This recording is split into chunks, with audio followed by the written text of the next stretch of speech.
D Hen said, if my star player coming for the family, I gotta let it go. Keep it a Tyrell, beat. you gotta hear those 5 minutes, dog. That shit is so funny, bro. Yeah, Tyrell, that was a hilarious conversation. That nigga's an idiot. I need to catch up. Oh, shit. Ooh. How we all living though, man? Episode 175, Critically Unfocused podcast, back up in this thing on a holiday occasion. We got big shit coming through tomorrow. Shout out to the indigenous folks who laid it on the line for us to have some stuffing. They laid it on the line, all right. Certainly. Hey, shout out to them. Without them, there would be no us. In a good way or a bad way. I don't really know if they say we indigenous. I don't know. That's what Kenny said. And if Kenny said it must be fact. Look it up. 20% Cherokee. I know everybody is apparently when it comes time to ask. Is that why your last name, Mr. Ass, on the show today? Like my grandpa's been pumping funds into the good people of the Mukilteo reservation for at least my whole life to buy us like salmon so we can smoke it. So it's got to be points on my end. My dad spent a lot of money at Tulalip. Hey, so Maul spent a bunch of money at Emerald Queen, so you like Tulalip. Come on, man. I hit my first NBA ticket yesterday, man. Yeah, we gotta be residual. We locked in for sure. We invited to the powwow. We can get a piece of fry bread. Not sure you're supposed to say that. I don't think that's what they call it. You can't shout out Pocahontas? I don't know about that one. You might have gotten uninvited. Did Blake just say a slur? I think he might have. Powwow's a real thing. I know. I just don't think they want you saying it. I also learned that there's an E word. Oh, I know what it is. I didn't know. Put it in the private chat. Let me see if I know it. I didn't know what it was before. Don't say it, Jamal. What's under the hood of your car? I will not. Jamal had said it many a time, actually. But I have said it. Like, are you sure I've said it before? Yeah. That's a bad one. It's a slur, apparently. Like the ice climbers. Yeah, man, get the fuck out of here, bro. Bullshit. Nah, my homie. Look, we all know him. I don't know what he's up to now. I heard he on some shit, but he used to go by that. Maybe so you can't say you e-bros with the homie no more? Maybe he was good ahead of it. No, you're not supposed to. I looked it up, and it is. In fact, they've been saying it's a slur since like the 80s. They just. Who is they? Similar to Drake, our Berkeley or don't have the greatest PR. Nanute. I don't know what I'm supposed to. Juno. Okay. Ketchikan. Now you're just saying words. No, I'm saying places where some folks is at versus Berkeley, California, where folks is just defended on other people's behalf. My Google searches would tell me that they don't like when people say that word. They don't have. Do you have internet up there? We don't know that. Every show I see on Discovery Channel is like people that live off the grid, so I don't know. You can't say that word no more. I mean, I guess. I didn't see computers in Balto, and I've seen Balto like 4 or 5 times. Balto's a classic. Didn't he have a computer around his neck? No. Oh, okay. I thought he had like a computer like telling him where to go around his neck. I think that was Wally. I don't think I got a hookah pin. Why is it so blue? Nah, and he got one of those glass ones. Oh no. He got a glut. That nigga smoking crack on live. Nah, it's Happy holidays. It's a little zigzag crack on Thanksgiving hemp wrap. That shit was glass. That shit was. You got a pinner? Talk about something else. Goddamn it! Leave me alone. Having a good time. He got a pinner. That's crazy.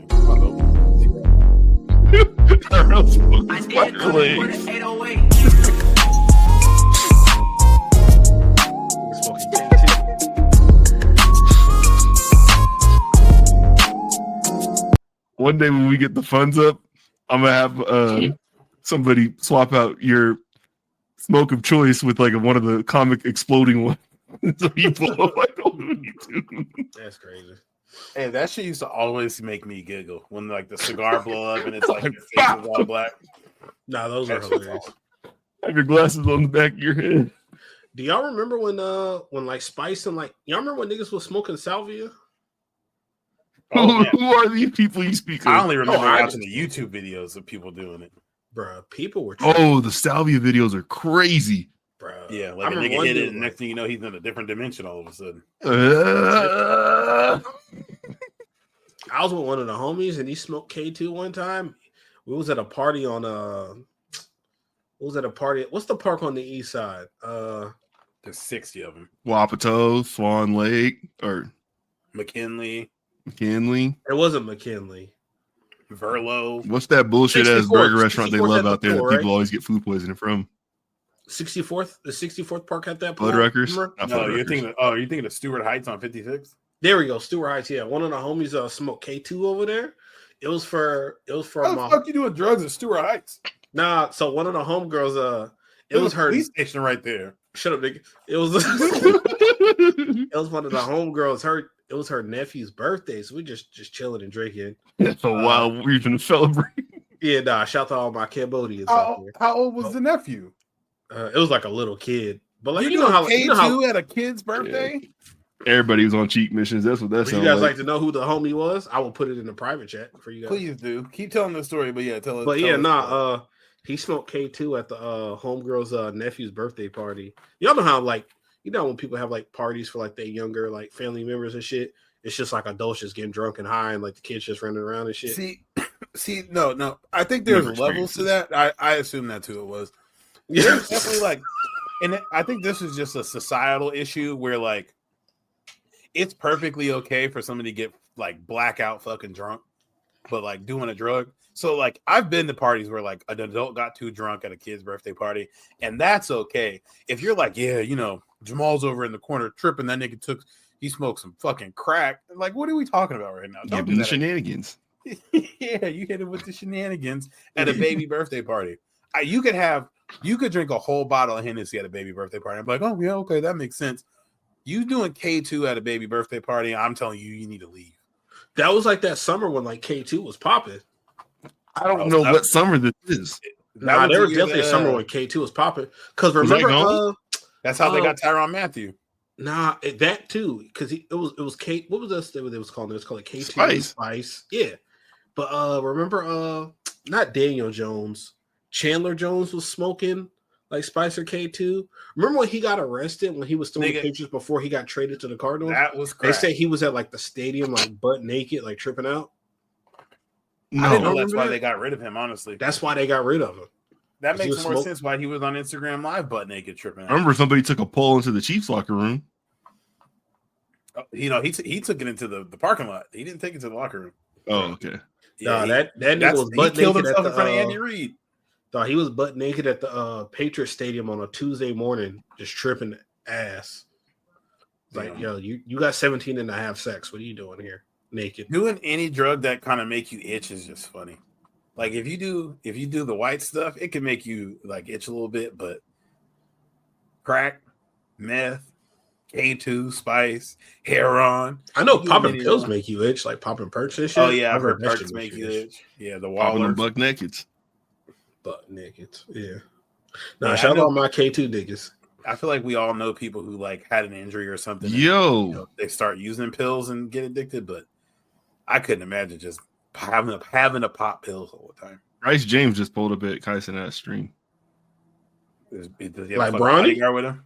Bryce? No, Bryce did, yeah. Oh shit, that's right. Because there's like Secret Service with him. No, he just walked in. It's him, Drewski, and Kevin Hart with Kaisenat. That's hello. Oh, okay. LeBron probably let him go with Kevin. Yeah. There's definitely a Secret Service around. They got the building. The agents from the Matrix are on the other side of the agents missed. All right. Well, we took a couple weeks off. How was your guys' weeks? You guys do anything fun or? We won a couple. It was just one, right? We just one.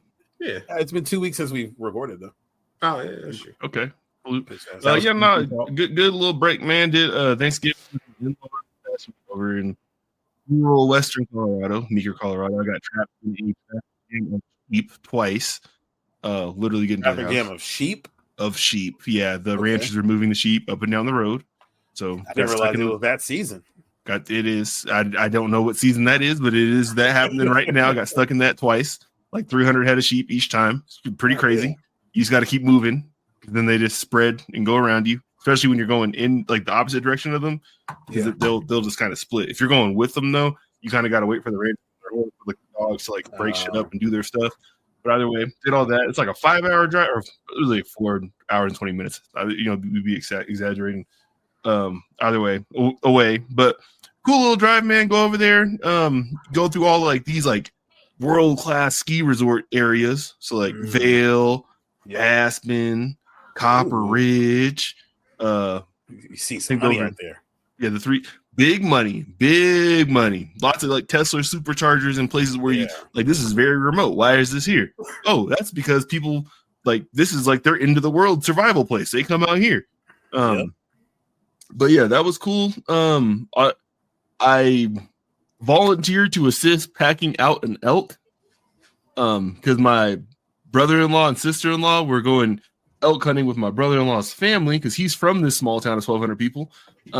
They had 4 tags. They filled 2 of them. They thought they were going to need help carrying out one of them. So with an elk, you using phrases I don't know what the fuck you're talking about. All right, tagging and packing out. What does that mean? Yes. Okay. A tag. You submit that with I think the Department of Wildlife for the state, and it's a lottery system. If you get selected, then you're eligible to go hunt an elk, and you can get like a bull tag or a cow tag.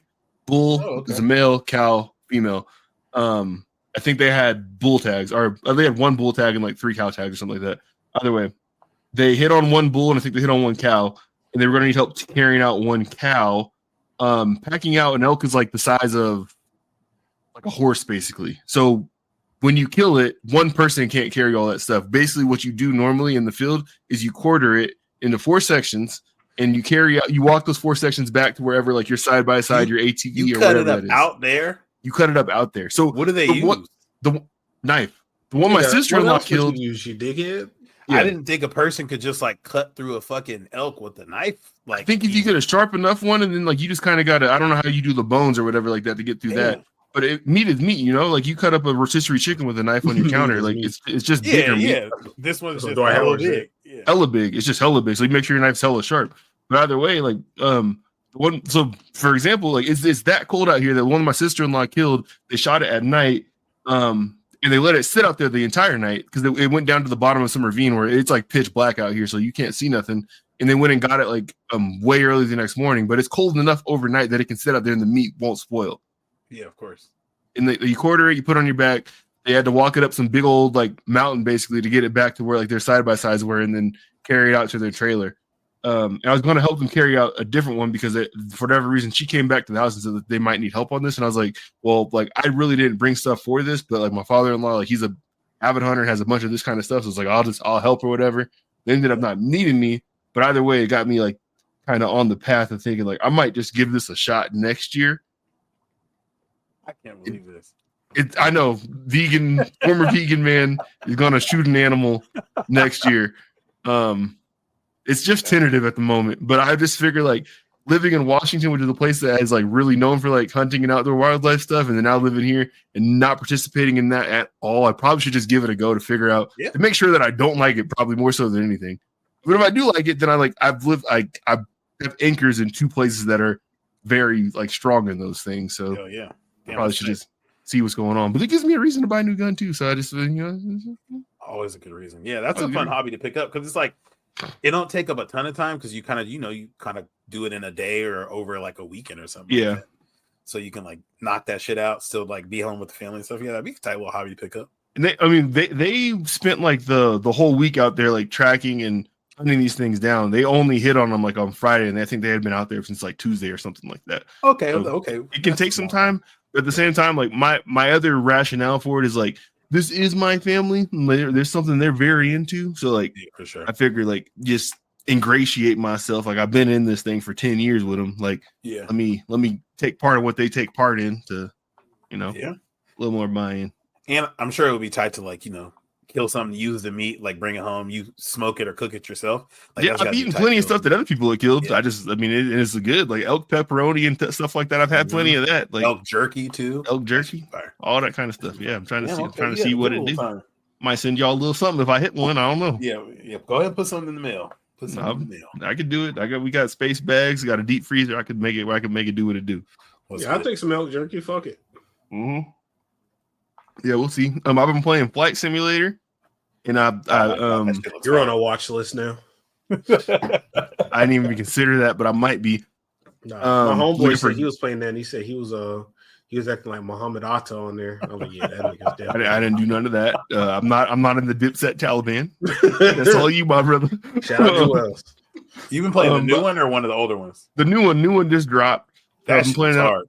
Yeah, I've been playing that on my computer. They have like a little career mode on there, but they had like a PPL part on there where like you get your private's license. And I obtained that. Simulator. The what? Nothing. You're a freak. One day you got to pay for this. Nah. I said Tyrell Coworker Simulator. Oh, I thought. Okay, cool. Bet. That makes it better. Okay, good to know. I thought he was like trying to use the acronym. I thought so too, but he made it even worse. The only bad thing that could have been. But either way, been playing that got me interested in flying, so I started looking at how much that stuff costs. There's like some school here on base that costs doesn't cost that much.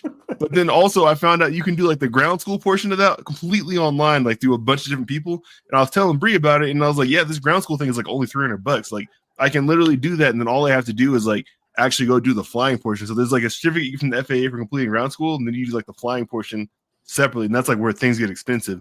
So she's like, yeah, you should definitely do it because it's like $300. So like I might be learning how to fly this upcoming year as well. Hey, you fly a plane and record an episode while you're flying? I'm up That'd there. Be fire. Yeah, you could do something. But yeah, so you moved to Colorado, you about to try to learn how to fly, start hunting. You a different type of dude. Yeah, I'm training for a half marathon. I got stuff going on, man. Okay, deeping in the bag. Getting I'm widening the cauldron of things that Blake can pull out of there. So you got some bullshit ass stories. Yeah, we'll see though. How's y'all boring ass weeks? They voted for the Game Awards. That was crazy. That was crazy. You voted for the Game Awards? That's just open to anybody? It is, yeah. You should do it too. But you're going to be a little disappointed, I promise you. Oh, I've seen some of the nominations. The Game Awards. No, I want to vote. You can. It's thegameawards.com. No, I'm going to do it right now. I don't know what you niggas is talking about. Yeah, there's like 13 categories you can vote in or something right now. Community. But I don't even know why that came up. But that's I will say, like, I was having a conversation with one of my homies at work that, like, because we both have played Helldivers a bunch this year. He's still playing it, and he said it's in a great place right now. But it's not nominated for Game of the Year. Yep. The 5 things that are in Game of the Year, I only have played one of them, and I don't know if you guys have played any of them. Would you like to tell us the name of these games to see if we know? Balatro, Final Fantasy VII Rebirth, the last game by Atlas, the people who do Persona, I forget what that's called. And then Black Myth Wukong. No, y'all both played that a bunch. That's right. And I forget what the last one is. Black Myth Wukong is that shit. So it's Astrobot, Balatro, Black Myth Wukong. Oh, y'all played 2 of them then, probably. Elden Ring and Final Fantasy. I haven't played Astrobot because that's just a full $60. I will be playing. It's on sale right now, though, isn't it? In the digital I don't know. I haven't looked. Apparently, it feels like $60 from everything that people are saying. I have heard. I'd have a hard time paying for it too, though. After you just got the first one, I am voting right now. Oh, then there's a game called Metaphor. This looks like the one by Metaphors by Atlas. Yep, that's supposed to be good. I actually almost bought that the week it came out because it was on sale. But I was like, I saw people people trying to make the point about Helldivers that like a lot of. I disagree, but they're like a lot of games can like kind of catch that hype, get people bought in for a while, and then fade off. Which I know the player base for that's died down. I was just looking at Game of the Year from the standpoint of like. Even if people stop playing that game, there just hasn't been a game better than that. I think this year. Yeah, what does that even mean? Because like if let's say like the year Spider-Man 2, God of War Ragnarok, and Elden Ring were all in there or whatever.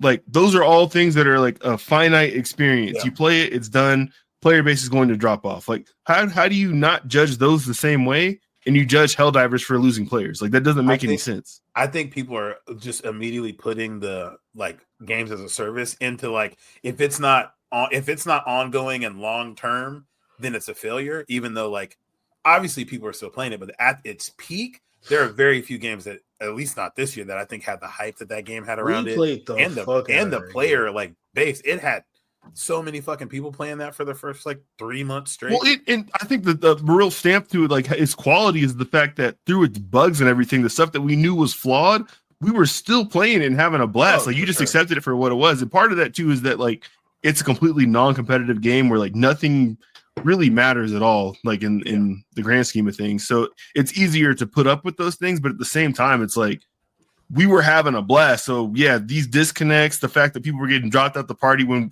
we were calling the drop ship in, like we were hoping that they could spawn themselves back in before the thing. Usually you were able to get back on there. Yeah.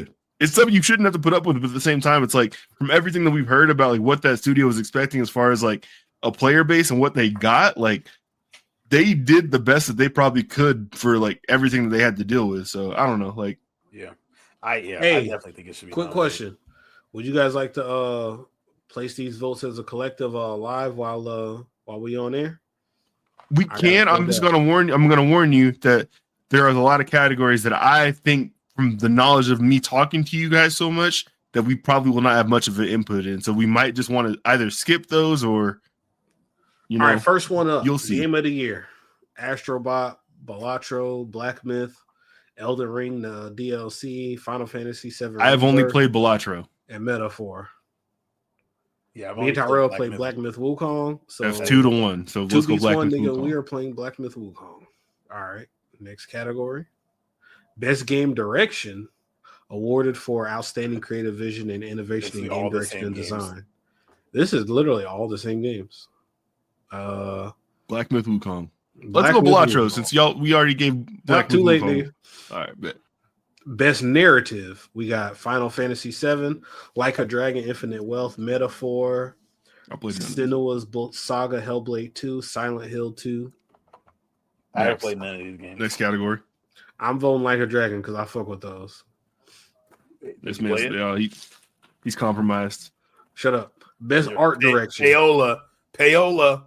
Best art direction. We got Astrobot, Black Myth Wukong, Elden Ring, Metaphor, and Neva. Yeah, I'll go Astrobot because that looks pretty cool. Y'all ain't even played Astrobot. See, this is why we can't trust game journalists nowadays. Y'all an IGN 7 out of 10 ass podcast. We can, skip this shit. I'm clicking through these. Literally 80% of the nominations are the same, like 6 games. Yeah, and you know what? The sports category don't got college football. Stop. Well, shit. They probably listened to this podcast and heard how you talked about it. They got issues, man. Look, why? How come me? Like I give it a 9 out of 10, but here's all the things I hate. There's a lot of issues. How come I can't? Me as a head coach who got West Virginia to the playoff 3 seasons in a row can only pick from these 5 schools when the carousel comes up. I should be able to say, hey, you know what? My time at West Virginia is coming to an end. I'd like to go back and coach my alma mater, whatever school that is in the nation. If the head coach of someone who had the team to the playoffs 3 teams in a row said he wants to go coach at Buffalo, like not Buffalo Bills, like Buffalo University, Khalil Mack Buffalo, they're going to get that job. Yeah. There should not be best performance for a voiceover acting. Boo! Turn that shit off. I'm just gonna vote for the best. Turn the TV off. Turn the TV off.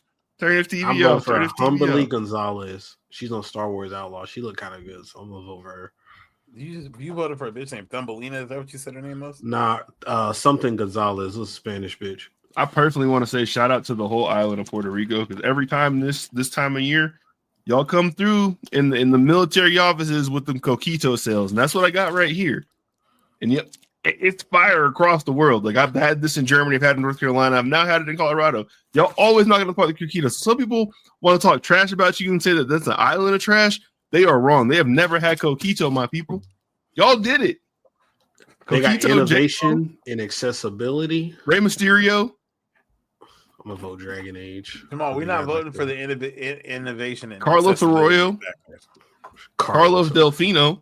These niggas are off the rails. Eduardo Nahara. Exactly. How many Puerto Ricans do you guys know? Brandon. Shout out to Nelson and Joshua. Adam Bajeo. That's at least 3 Puerto Ricans. Yeah. Mike Evans. My first girlfriend in first grade was Puerto Rican. First grade? Yeah. How are you sure you're remembering that correctly? That was 30 years ago. Because I remember. Because in this one though. Because as Rucci would say, I don't know about you, but I got Rufy? It hit different. I said Rucci, the rapper. Oh, okay. I heard Rufy. All right. Rufy said Jamal got some glasses on. Yeah, understood. Can we talk about some of the stuff on this docket? There's lots of it. Yeah, there's a lot of stuff on. I'm gassed up right now though. I ain't gonna fall asleep during football this time. We'll see. All right, so a couple weeks ago, you guys saw all the Keith Lee stuff. We're getting this restaurant. I shouldn't. Yes. Are y'all teamy people? My wife is. I am not. I was look, y'all gonna sashimi. I was sashimi dude in Ellensburg. That's my shit. You like sashimi? Come on, man. Niggas know my body, Paul. I didn't know that. You seem like a dragon roll type of guy. I like all of it. Pause. You like all the rolls. I like all the rolls. I like everything. Put them in front of me. Okay. Anyway, so Keith wasabi made his I fuck with wasabi a little bit. All right. Not too much though. You put too much wasabi on something, it'll fuck you up. Yeah, that should burn a hole through your goddamn roof. That should have your asshole just prickly. So Keith Lee finally came to Seattle. He hit watching these kind of people come to the place you're from is like, oh, he do probably be eating some bullshit in other places because he went to a bunch of places in Seattle that I ain't never heard of nobody be like, oh, you have the other ones. I don't see them on this list. I think he did like Communion. I can find the list of places. Okay, you Nate Sween's and Waffles. That's still open. He did not. Okay, it is still open. He did not go there. Why'd you say it like that, Blake? Are you surprised it's still open? Nate, shout out Nate Robinson. He going through some things, bro. Oh, okay. I thought you were talking about like black businesses don't last long. That's how I thought you know. That's crazy as hell. Not saying that at all. So Keith Lee went to this. I think it's a pretty new sushi place that they do sushi by like the pound, basically. Everybody's been talking about it recently. It's been super popping. I feel like they haven't been open for that long, like maybe a couple months. So he goes there. Does it have the video of him eating the damn sushi? He gets a piece of sushi and he's like holding it up with his chopsticks, and you see what very clearly looks like to be a worm hanging out of the butt of the sushi. And so people like slow the video down. They're zooming in. You can see the worm moving around. And then the restaurant comes out and is like, that's not a worm. It's just the way he was holding the sushi. It made it flinch a little chopsticks. You know how black people are. They basically said he doesn't know how to use chopsticks. So the way he was holding it made his booty twitch. And he came out and was like, wait a goddamn minute. Okay, I've eaten a lot of sushi. I've used a lot of chopsticks. It was definitely a worm. And then some girl posted that she was in the hospital because she ate there. So then the day after they said that there was no problem, they closed the restaurant. They're still closed, right? Yes. So the Department of Health has tried to go there multiple times to conduct an inspection now that the video's gotten popular, and they were just closed, so like nobody can go in. They're now not going to let them open back up until they like get their shit together. It's extremely silly. It's insane because this is the first time Keith Lee has done this, but it's insane that somebody could just basically get a restaurant shut down off one video. He didn't do anything other than hold the sushi, but they just responded to it completely wrong. That's really the core of the situation. Because I don't know if y'all know much about like the process of like sushi becoming edible for us to eat, but it's not just them pulling it out of the ocean and it remaining fresh and getting to us. It has to sit inside a freezer for a certain amount of time, but the freezer has to be like colder than a normal freezer.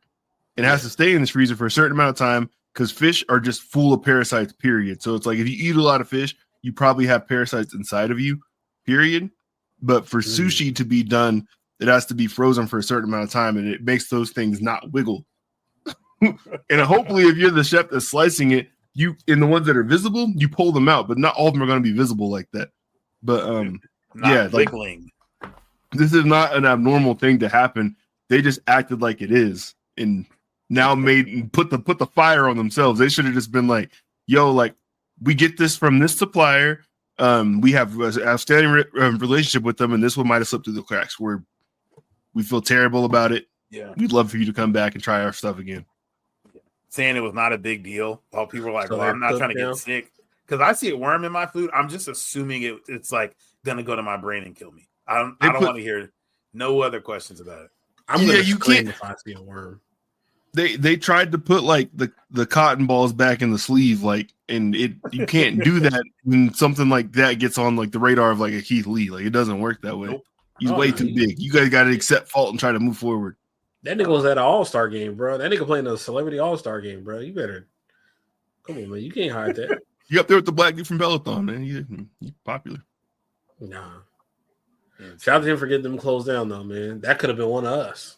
You ain't doing teriyaki out there?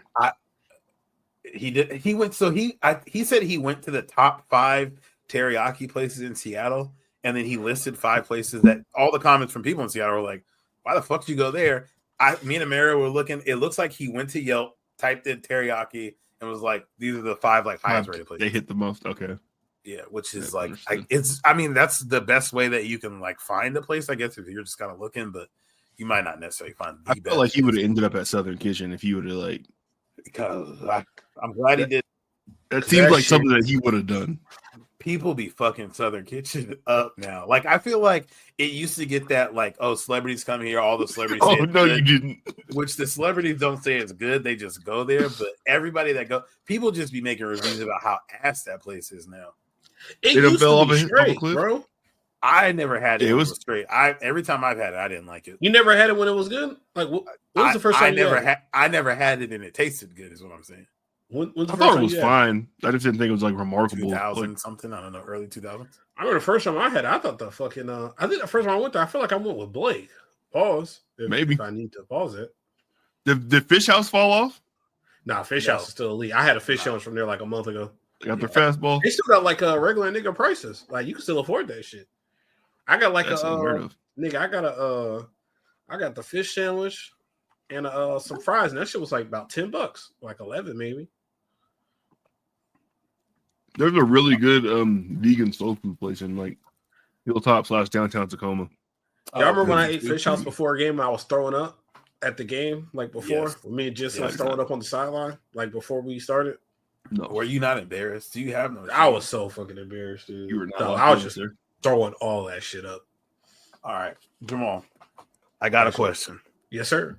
Is there any amount of money that I could say your family is gonna get to smoke crack? No, you gotta die. Wait, what? Say that again? You die in this scenario. Hell no. We gonna get to this. This ain't okay. So hear me out.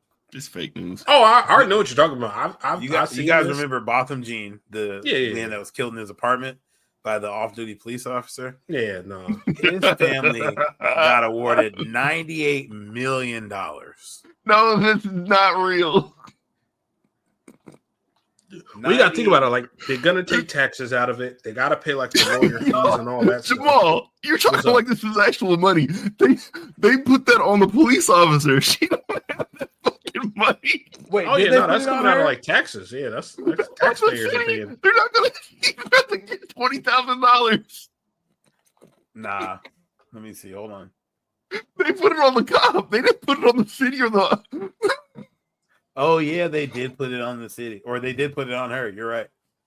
Okay. Wow. Okay. That's fucked up. Still doesn't answer my question. I got a big ticket number. That could be $4 million.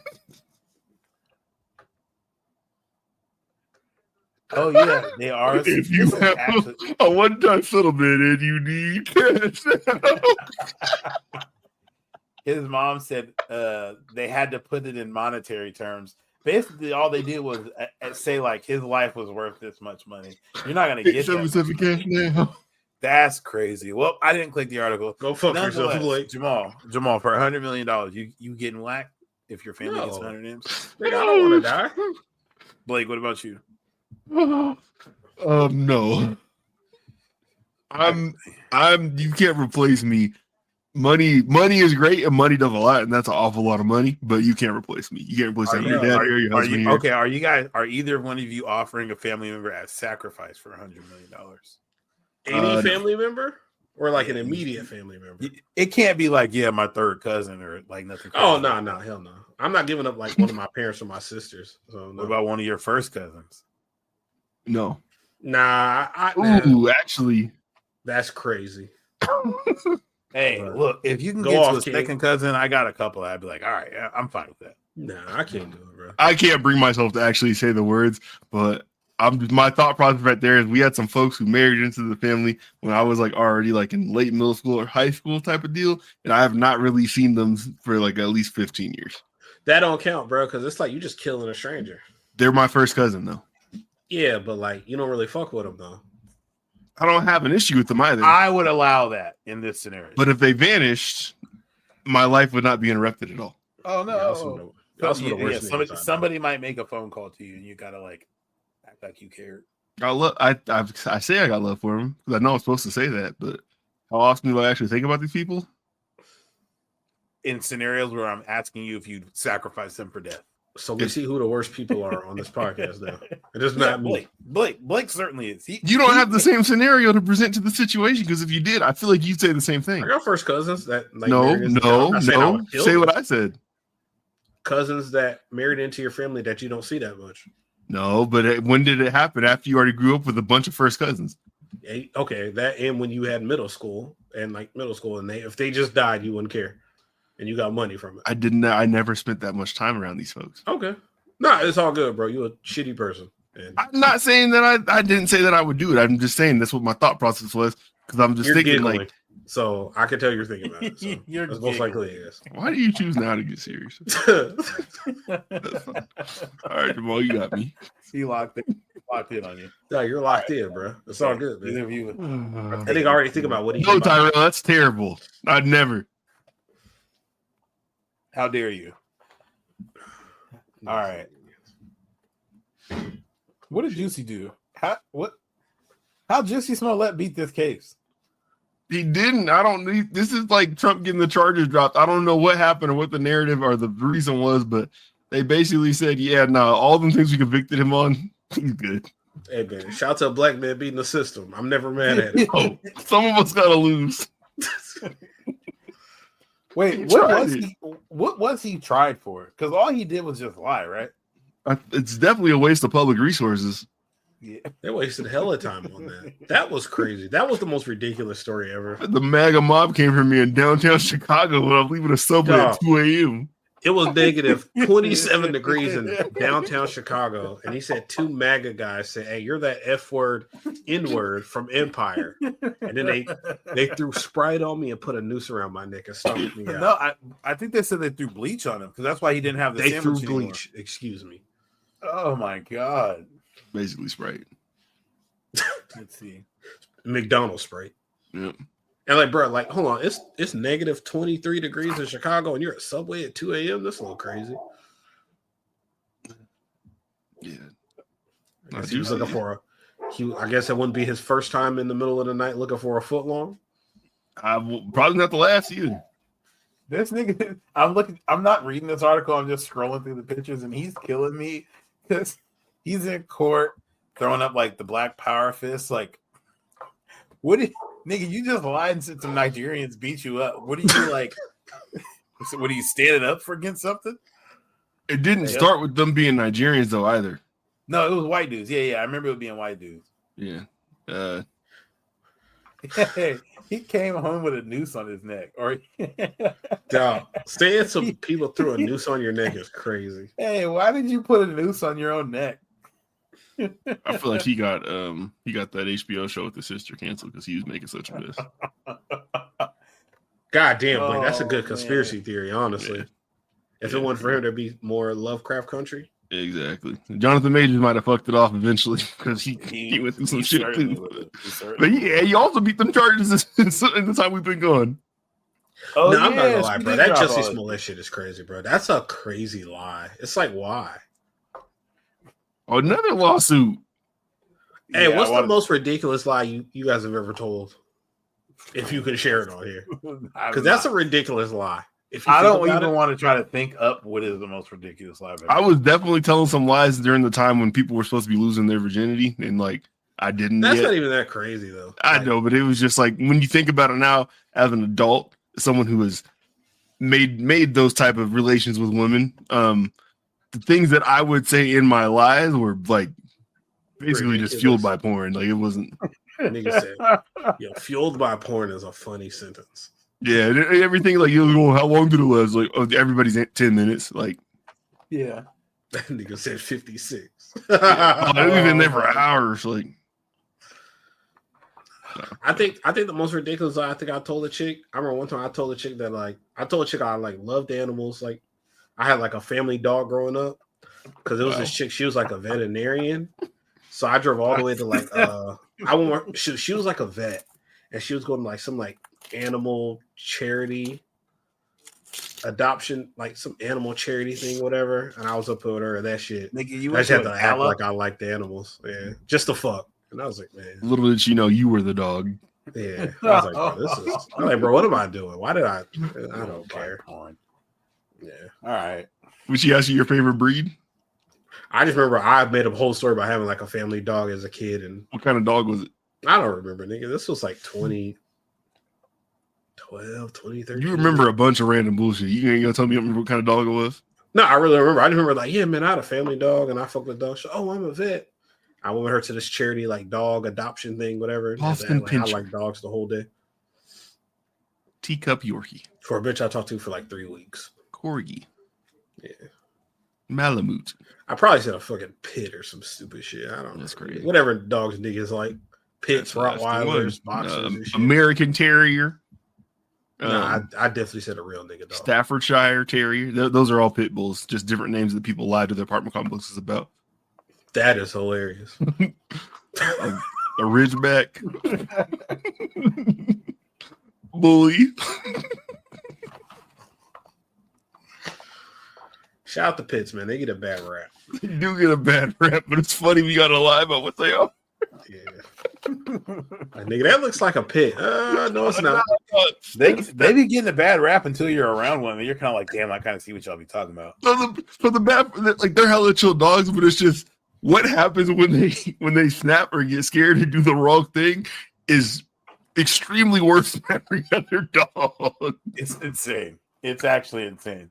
They're a muzzle with teeth. Yeah. You don't think DMX is the sole reason why niggas like pit bulls? No. Nah. But I will say we were on Dobermans early 90s because of Snoop. And, DMX came out after that. Probably pushed it a little direction or whatever. That makes sense. Dobermans Rottweilers too. Dog. Yeah. Niggas love dogs that require hella work. All them dogs require you to do a lot of work. Yeah, low key. A lot of work. Yeah. Absolutely not. That's how come they're all aggressive in the hood, because people just let them out, let them in the little fence outside the house, just barking at everything. Jesus Christ! You describing them as a muscle with teeth is hella accurate. Yeah. Anytime you see a pit bull, even the fat ones, you be like, God damn! Just be struggling to breathe, laying there. Niggas gonna be training them dogs. They be watching YouTube videos. Hell yeah! Speaking of for all the dogs. Blake, tell us why Drake suing Kendrick is a good thing, or suing the record label. Why is it a good thing? So initially, I thought, No, I said lie to us. No, okay. I don't know I was going to be in this position. Y'all do. Let him cook first. Yeah, swag it out, Blake. I thought that he was ready to put a light onto something that, as far as the push and the button, that is kind of, it has to be a thing in this streaming area. Like, we know, like, there's something going on. There's algorithms and stuff like that. People are getting pushed in front of other people. These niggas is hoes, man. The fucking Suns lost to fucking Brooklyn. Fuck. Shut up. My fault. I figured this was like Drake's being ready to step away from being a label darling and trying to be more independent or whatever. So he's like, I'm gonna burn every bridge up in this bitch on my way out. And that's how come he did this. But then it kind of took a turn when the next one was for defamation, and now it's like you're suing somebody for their raps at that point. Even though it's like directed at the label, it's like you still are, it's for what they said in the song, it's like that's I don't know if you can do that. It's whole shit, bro. He's not suing them for Euphoria or for Meet the Grams, none of the other songs that were also vile. He's specifically suing for this one. Yeah, I just figured like the first lawsuit was just kind of like, okay, we're gonna stop playing the streaming game basically and actually put a light onto what you guys are doing, even though that it benefited him for maybe more than any other hip hop artist, and since streaming has been a thing. But for sure, I think, yeah, maybe he was just ready to kind of put the kibosh on that. What was confusing though is that he's a Universal act and he was suing Universal, and I don't know if Kendrick ultimately under Universal with like PG Lane. Interscope is under Universal. Yeah. Okay, because he always talks about like Lucian Grange and stuff like that, who's like the top dog at Universal. Mm-hmm. And I figured like if that was his right hand man who paid him all that money and got him the jet and all that kind of stuff, maybe they say their relationship is strained because every time Drake raps about him, it'd be negative. I think every time Drake a year does? or two ago when Drake signed that $400 million deal, and then people think he wants to get out of that deal because he signed like a. They don't know like the exact how like the length of the deal, but like I was like for 400 M's, and it's probably like he probably realized like I bring way more to this company than 400 million. Like I'm way. Well, that's what I heard on the Button podcast. They said like he said somewhere that he has recouped that basically because you know like record label deals they're basically loans, and they said that he by him being on tour so much he's already made that back and some. So, I just figured maybe he just wanted to go his own route, and that this was him kind of setting the stage for that. Yeah. The last line I could think about Drake having about Lucian was the one where he's like, who runs Universal? Google keeps saying Lucian, but that just doesn't make sense. Who's bringing home the bacon? Who's keeping on the lights? He always raps about like, I'm keeping the lights on over there. And it's like, he clearly has for a while thought he's like out-earned whatever was going on. So I will say my first and still prevailing thought is, nigga, you kind of a hoe. Like, even if the reasoning you're doing is sound, I don't like how it looks under any circumstance. It is nasty. Have your business do it. Like have fucking sprinkle LLC sue. You can't say Drake, Aubrey Graham is suing. It just doesn't look right. Yeah, that's what I'm very confused. Like I feel like these kind of things in lawsuits, like maybe something that happens regularly, but like us hearing about this one is just very all strange altogether. Because if it is coming from him directly, like his name at the top of the thing, I know there's paperwork out there. Like it just seems weird to me. Like if you had a business disagreement or thought maybe that somebody stepped their foot into the pot a little bit too much on the business, I think that can happen without this having to be public fodder. But for whatever reason it is, and I don't know who decided to make it that way. Maybe someone just saw wherever the paperwork goes through and decided to post it, and it caught on because it's Drake and it's Kendrick. But it is all very, very strange. I mean, I can't think of another time we've ever had a conversation about anybody suing a label, period. Yeah. The thing that makes it look so bad is like, okay, you're suing the label. You're suing the label for like them promoting and putting out the song and letting the song come out. But it's like, yo, like, nigga, you put out multiple songs where you're like saying like, yo, like his woman or fiance like has kids with his manager and his kids aren't his, and like he be beating on her, but he's not suing you for that. So it's like, and people, you just look hella lame. That's all it is. People also put out the point that Drake says that, hey, we fed you all the lies and information. So it kind of looked funny to be in court and be like, yeah, we told him to say that shit. But then he said, I said to y'all before when all this was going on and we were reviewing the songs when they were dropping, everything that Drake said about him could have been true. It's just they might have gotten over it themselves. And that might be something he keeps in house. We have no idea. We still have no idea right or wrong. Like we don't know. Yeah, suing a label over a diss record when you're putting out some shit, it's so lame, bro. There's no way. There's nothing else you can do. It's rap, bro. Like you can't do that. It's corny. You just look lame. It's killing me too because like that's not like us is still so fucking fire that like I just know Drake at some point was like, man, fuck it, I'm suing this nigga. Like I'm tired of this. I want it to go away. Like. It would have made if he did it like a month later, I could see like I don't know. Maybe there's no time where it would have felt different, but it's just hella funny to think that for like the last 5-6 months, he's just been at home pissed off.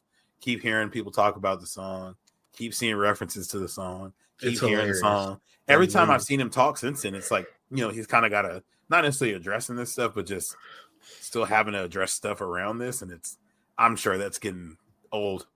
Do y'all think that there is label involvement in getting songs big and hot and stuff, like keeping them relevant nowadays? Oh hell yeah! I think it's definitely like I think like guerrilla marketing is like a real thing. Like everybody like knew to do like the mustard memes with the same amount of A's or whatever like that. Like from McDonald's to DC Comics, like you shared with us, like everybody chose to do it with this same thing. I think that kicks off because maybe like the label. Or somebody knows that this song is coming or it's kicking up with one of their artists like that. So it's like they have them put the first meme out from like some account that nobody knows. And they follow suit. And they make sure it gets retweeted by whoever or used as an example by whoever, because we don't care where these memes start from, but we see them all. So it's like that is a genius way or an obvious way to kind of keep your thing relevant in social media and stuff like that. all these multi-billion-dollar companies, like they all know each other, bro. They all make money off each other, Nigga, McDonald's knows Universal. Nigga, Universal knows Sony. Sony knows motherfucking Ford. Ford knows HBO. HBO knows TNT. Wendy's leading the whole thing. Yeah, TNT knows Fred Meyer or Walmart. Nigga, like of course, like yeah, that's a great point. Yeah, it's like. So I think from that standpoint, if you feel like they did more, or maybe this isn't something that's publicly disclosed and talked about, and you trying to, like you said, you trying to get out your situation because you feel like the situation is going whatever direction. I'm going to kick this bucket over, even though the bucket has helped me however many times. Like, because this is something that we ain't talked about. So let me make sure that y'all have to spend time dealing with this and let me go my own direction. And that's the thing. It's like he's suing for that, and it's like, bro, like you don't think like the machine is like help put some of your songs out there because people were talking. I think he knows that. He definitely knows that. That's why it's like I don't think he's gonna win that lawsuit, and I think they're gonna get him out of there. But we'll see. Like he might have went to Lucian like, hey man, I got this Google Drive folder. It got 16 God dids in it. We can either do something with this, or you can stop you can, if you stop doing this shit with Not Like Us, we can work on these. Or like I'm just gonna get upset in here. I'm not gonna tell you what it looks like, but I'm gonna get upset. Also, another thing I do think what Drake is, I think he's like not everybody, but I do feel like maybe like the last like since like the beef with Kendrick and shit has happened. I do think he's starting to get like that cornball label, the cornball juice on him. And like we all know, like once you get that corny tag on you, it's kind of hard to shake that. Like once you get that lame tag, like that's some nasty. He's always kind of had it. It just he was cool enough to still shake it off. Or I feel you on that. The music was good enough to shake it off. I feel you though, because like the music, but I do think like people generally like think he's cool because it's like he's cool he's definitely cool to a generation. He's like the epitome of cool. Yeah, he's like, and I think even the people that think he's cool think he's kind of cool in a corny way. I think he's like getting LeBron. Okay, yeah, I think Drake is getting lame and corny to a certain demographic, and then like I feel like it's kind of hard to shake that because like. Fuck it, dude. It is what it is. We as black people, we determine like what is cool and like what's hip. I feel like we all kind of like know that, whatever. So like once like we kind of start to turn on you, especially in, like our like when we're like we determine like what's cool in our culture, like hip hop and all that stuff.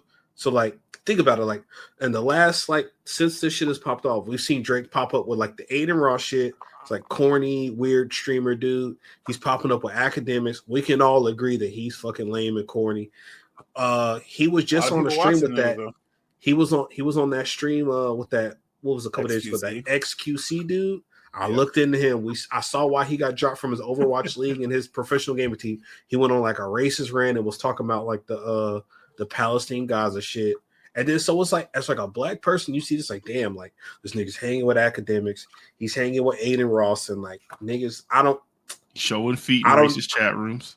Yeah, bro. Yeah, you're showing biracial feet in racist chat rooms, bro. So it's kind of like it's like, bro, like I feel like niggas are like black people are kind of starting to turn on. And then obviously another thing, like when you lose like your women fan base, that's another people that can turn on you because women are huge consumers, bro. Like when he was like having the issues with Meg and throw like the subliminal shots at her or whatever. Like what do you say? How you what was it?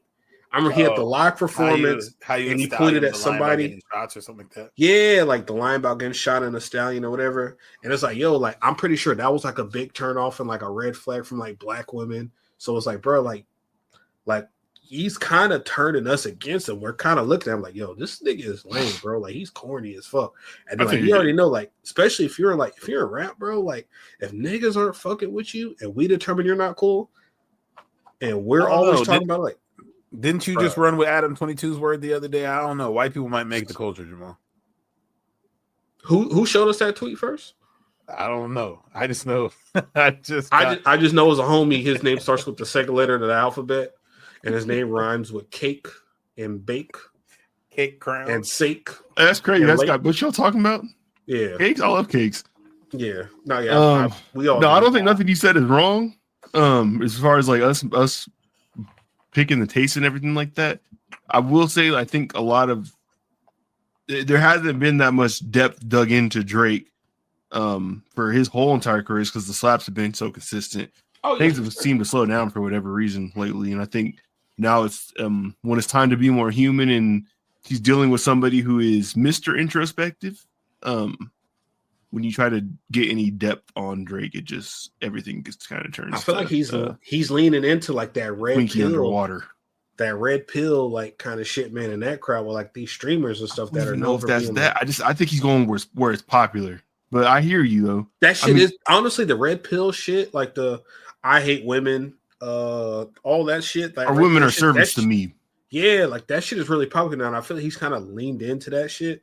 And it's like, that's where I'm kind of feeling like I feel like all this that you're saying about him has been true for so long that it's been like he's been able to pop the allegations that's been on him. But that's why I feel like someone like Kendrick's hated him for so long because he's seen this, and I feel like he gets these criticisms all the time. But it's like he puts out another fire album and nobody want to hear that shit again.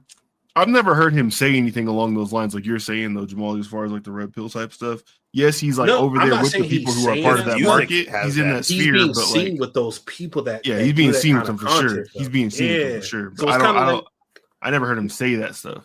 Yeah, I don't think he says shit, but it's like nigga, it's like yo, like damn, I'm trying to think of a decent example. It's like yo, like if I see you only hanging with niggas that beat women, it's like okay. He probably beats bitches too. So it's like, yo, like if you're doing all these weird incel like streamer stuff, like you are the company you keep. So it's like, yo, I kick it with decent niggas. I do a podcast with you two niggas.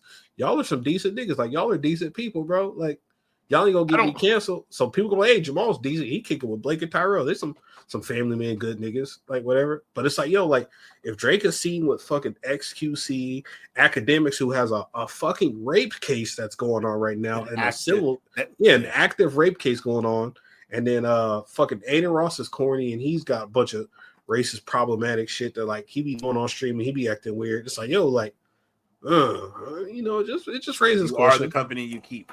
Yeah, you are the company you keep, bro. That's fair. Ain't nothing wrong with it. It's just weird. No, there could be something wrong with it. And when niggas don't fuck with you, bro, when black people don't think some shit is cool, then white people gonna be like, oh shit, well, if they don't think it's cool, then that shit can't be cool. We don't even know if shit's slow for him on that side though, for real. Because it's not really slow because like he's gotten so big, like he's never gonna be like damaged like that. Like he's always gonna be able to get his chips. He's gonna take one slap. Yeah, like he's taking a slap, but like this has put like I feel like this has put like a permanent stain on his reputation, bro. Like, it certainly has. Yeah, and it's like he just got the cornball juice on him, man. And then it's like when you go into music, you want to, not everybody, but you want to go down as an all-time great one, you one of the best ever. And I feel like after like the Meek shit, it's like, because we all know that he has writers now. And like, yo, that's cool. I don't mind that you got writers, but like, I don't want to hear that I'm the best shit. So it's kind of like, yeah, like Drake was a dope artist, but he got writers and he's corny. And I feel like he's not going to be respected as he should as one of the all-time greats by his peers because of like the Kendrick shit and how he's handled stuff. And like, I think he stopped saying like he's left like the best rapper alive shit in the past. Everything he says is like Michael Jackson. He's trying to be best artist.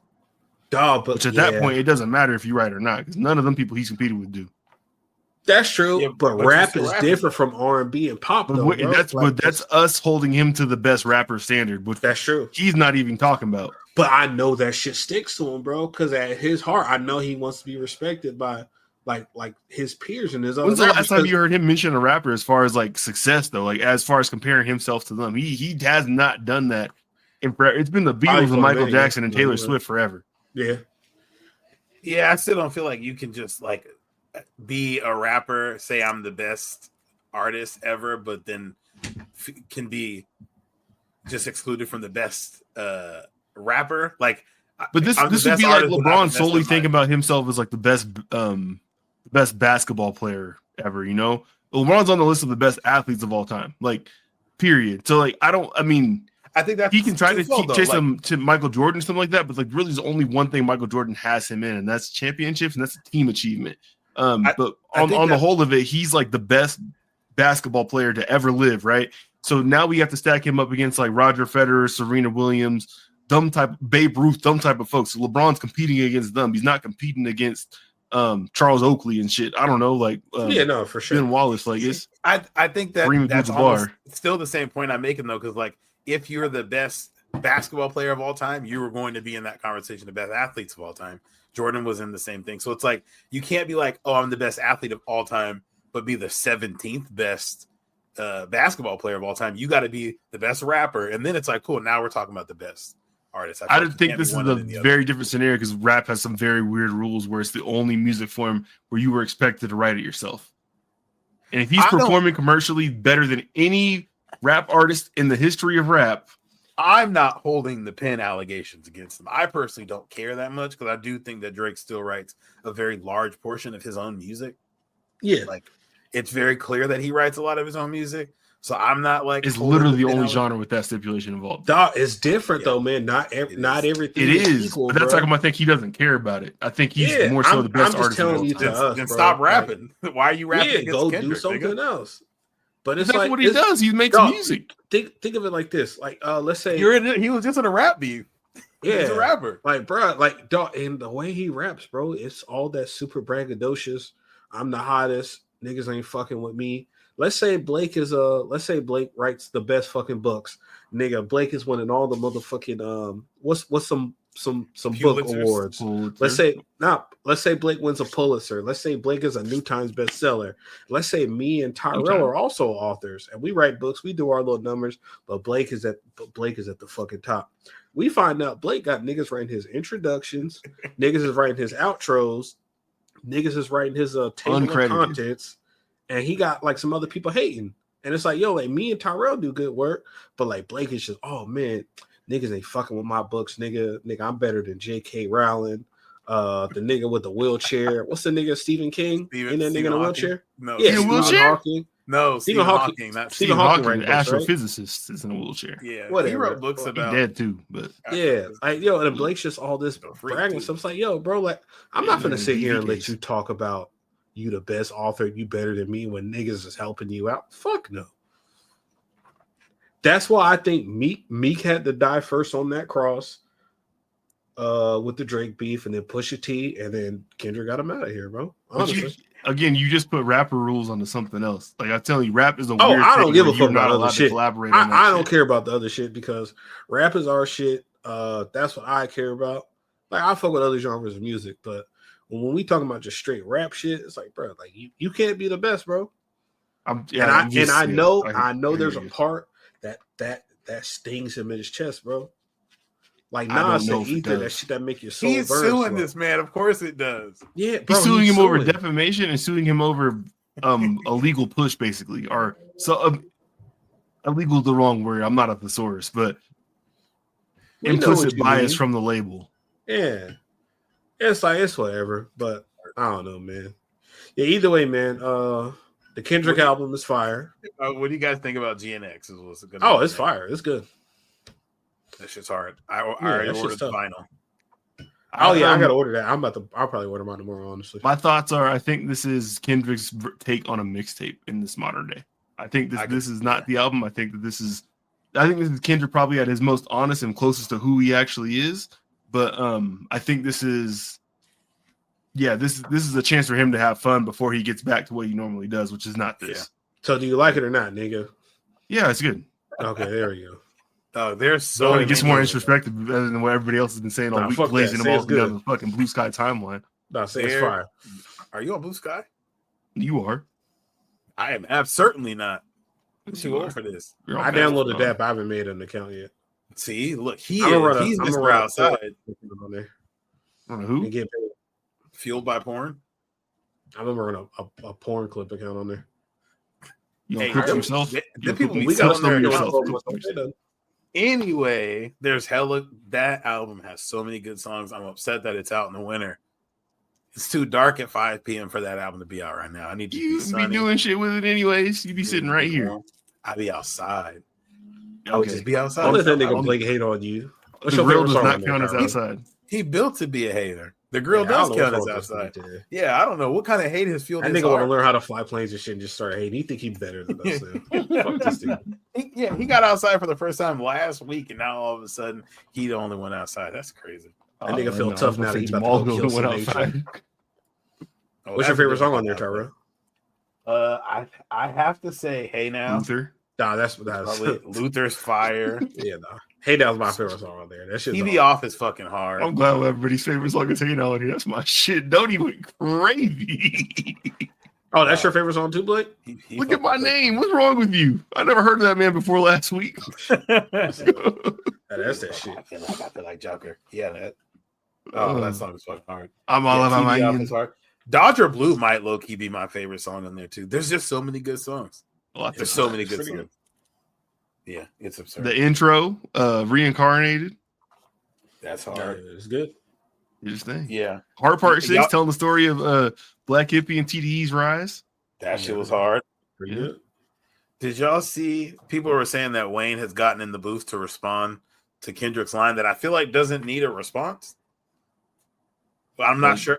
I feel like saw Joe Budden say that. I didn't hear nobody else. Okay. Yeah, I just saw once he said it, everybody else said it. Okay. Yeah. So I mean, look, I hope Wayne didn't. I hope it's misreported. I want to know how Wayne interpreted that line towards him. Well, so what they said on there is that he thought like it was I don't have the lyrics pulled up, but after he said like I let Wayne down, he went into stuff about like old bars from old rappers and saying things like that. And they were saying Wayne must have interpreted that as going at him, but Kendrick was probably just rapping at that point. Or I guess like Ice Cube had made some line earlier in the week saying that he was the original Kendrick or something like that too. Yeah. So they don't think Kendrick was talking about him anymore at that point. All he had to say was like the same thing was about Ice Cube.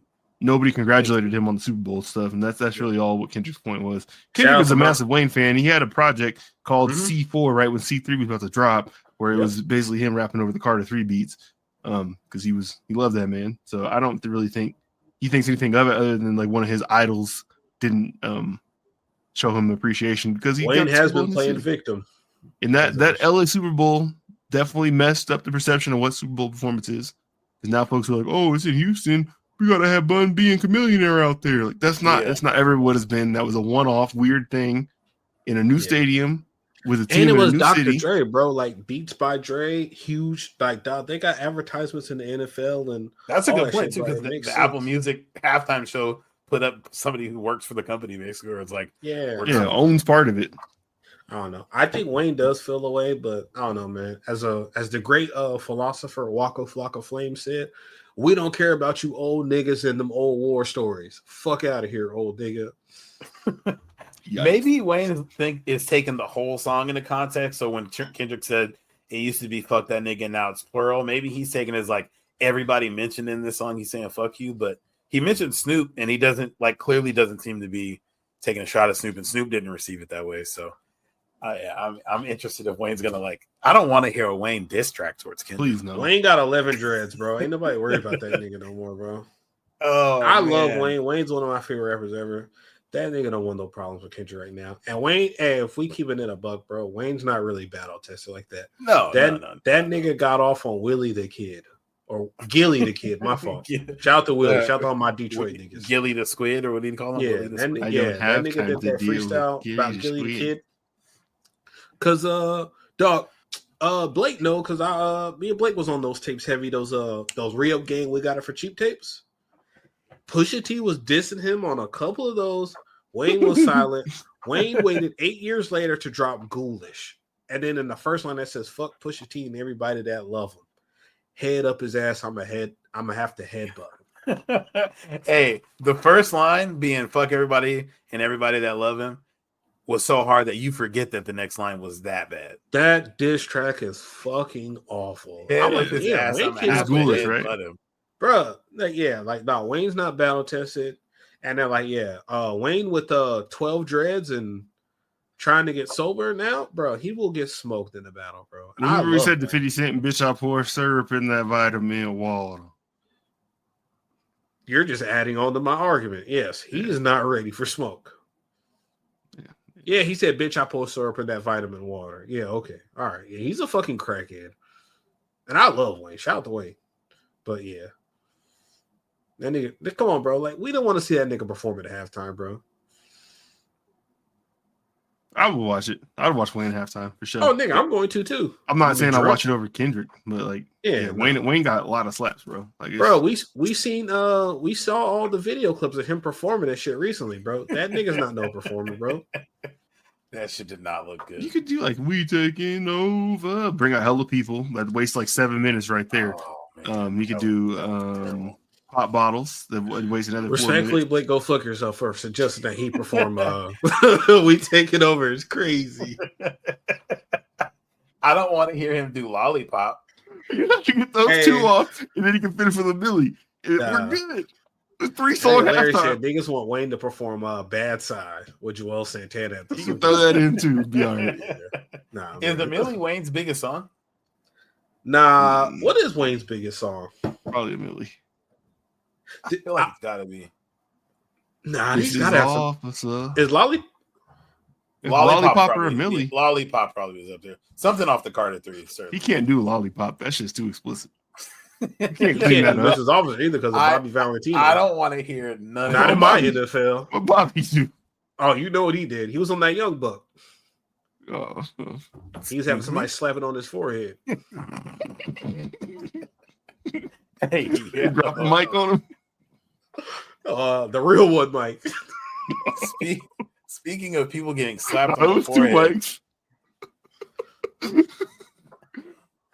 Mike and 2 balls. They dressed him up. Hey, a nigga got beat to death on the golf course. Yeah. Again. What? I'm reading through this article. I'm thinking they got into a tussle. They said they pulled up and the dude who beat the man to death was running away naked. He beat him to death on hole 1. No, he strangled him in the water. Yeah, well, it said he hit him. He punched him, hit him with the golf club, and then drowned him. Yeah, he drowned him in a water hazard.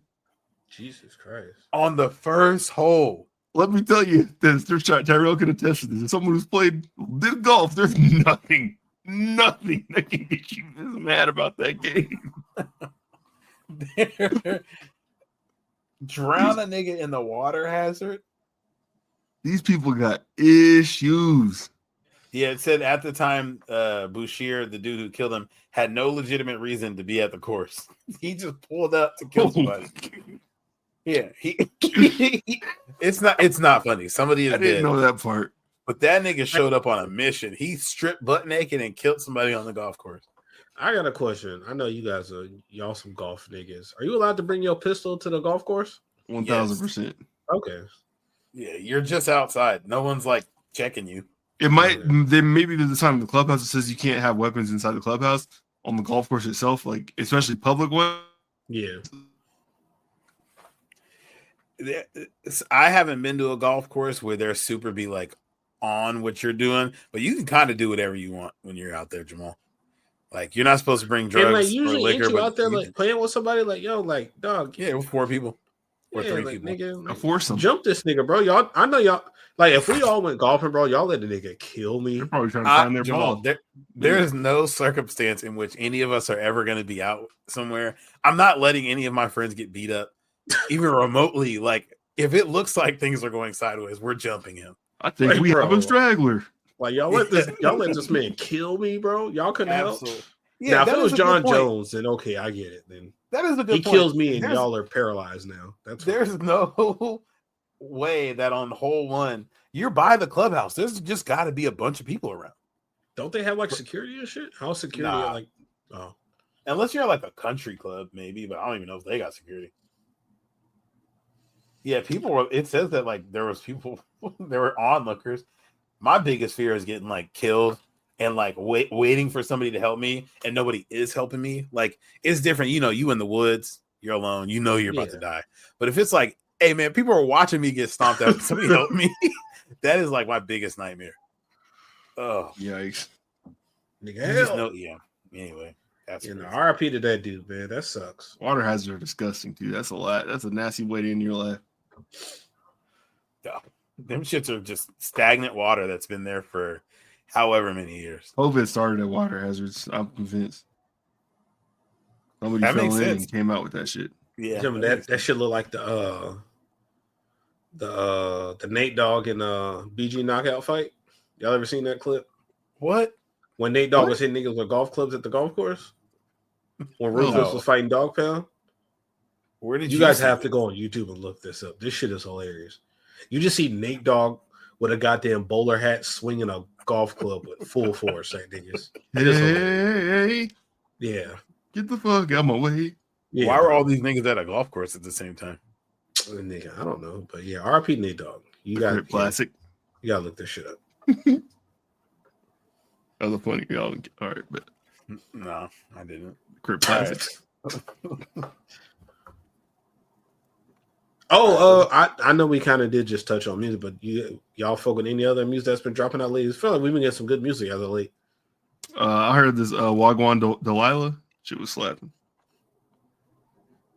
Hey, how do we kick Blake from here? I'm sending that to his parole officer right now. Parole officer is crazy. The Maxo Cream album is straight. I fucked with that. Shout out to J. Cole. He's been putting all his older projects on streaming. I think Friday Night Lights. Friday Night Lights is on streaming now. It's on. You don't mean that shout out. DSPs. I think I'm get you with the earthy host. Go tap into that. What else is coming out? G Perico put out Crip James. That's a pretty cool project. That album cover was hard. Yeah. Rucci put out a project. Hey, West Coast been having a good year, man. Rucci put out another good project. Let you tell it. Yeah, hey, I fuck with Rucci, man. I don't know about you, but I got bitches. That's a song. That shit's hard. Blast put out a project. I'll always come find you, the deluxe. Hey, the Boldy James and Harry Fraud tape is fucking hard. For all my my rapidy rap, scared of hoes niggas. Hey, that shit is hard. That shit is tough. What else? What else I'm put out? RJ put out a couple singles. The Corday album is straight. I fuck with that. That's a lot of music. Yeah. Young Nudie Slimy Year 2 drop with Pierre Bourne. That shit's cool. Maxo Cream is straight. Shout out to all my niggas that sell weed and work at Amazon overnights. They Dave East and A-Rap Music dropped a project. That's just cool. ASAP Ferg dropped a little project. And you listen to all of these? Bro, I drive for work, bro. So I have hell of time to just listen to everything. I listen to podcasts and music all day, like 10 hours at a time. I'm gonna kill myself. Why not audiobook? I feel like my ears would be hurting at some point. I'm so old. Try forcing me out, man. Time's gotta pass. I listen to stuff that I just text you guys, or I just text you guys like funny shit, like I see on Twitter. Like it's always that's crazy. Like what was the? I've been laughing at this shit for the whole. The dude posted his checking account and he had like 89 cents. And then he said, somebody retweeted him. He said, "What did I do?" And somebody said, "Yo, you got 2 holes, bro. Lock in." Yikes! That shit killed me. Lock in is nuts. I saw that shit at like 6 in the morning, bro. That shit had me dying. Oh no! Nigga just be in the mail house cackling like a madman looking at. I know people be looking at me at work when I'm at my case, just like giggling and shit. Like, what the fuck is this motherfucker laughing at? They just be the dumbest shit. But yeah, it's nasty as fuck. Nah, you got 2 holes lock in. That's crazy. Hey, telling that to a dude is insane. Blake, I think I heard you say it earlier. Stephen Hawking having a domestic violence case. Oh yeah, no, he's wild. That might be the funniest thing on the planet. He got a domestic violence case? He was hella abusive. Yeah, he was talking crazy to this lady. So it's like verbally abusive, not like physically. I think he's running the chair into her. Yeah, he was hitting her. All right, so what does his woman look like? Because is she handicapped too? Or no. Nah, she ended up finding another dude and he let the dude live with him. He was a cut. What? You're lying. We talked about this before on here, I swear. I don't know. I don't know if I knew that part. Yes, man. Stephen Hawking is in an open relationship because he had ALS, so obviously he could not please his woman, and he let her bring another dude into the house. I'm not gonna lie, bro. That might be one of the few instances where I can't perform, bro. If I see a nigga just drooling on himself, like slumped over in a wheelchair, I it's not working, bro. I can't do it. Y'all gonna find it, man. That is nuts, bro. Like, bro, like, no, if my daughter is getting abused by a nigga that's like almost in a vegetative state, and he has to have a fucking AI like voiceover for him in a wheelchair. Like, bro, if you don't tip that nigga over, he's gonna make sure he can't plug his chair in to charge it. Oh, hey Blake, you're kind of fucked up. Everything I'm seeing now, it says that his wife abused him. So Blake, that's kind of fucked up. Like, who is he gonna tell? He told everybody, apparently.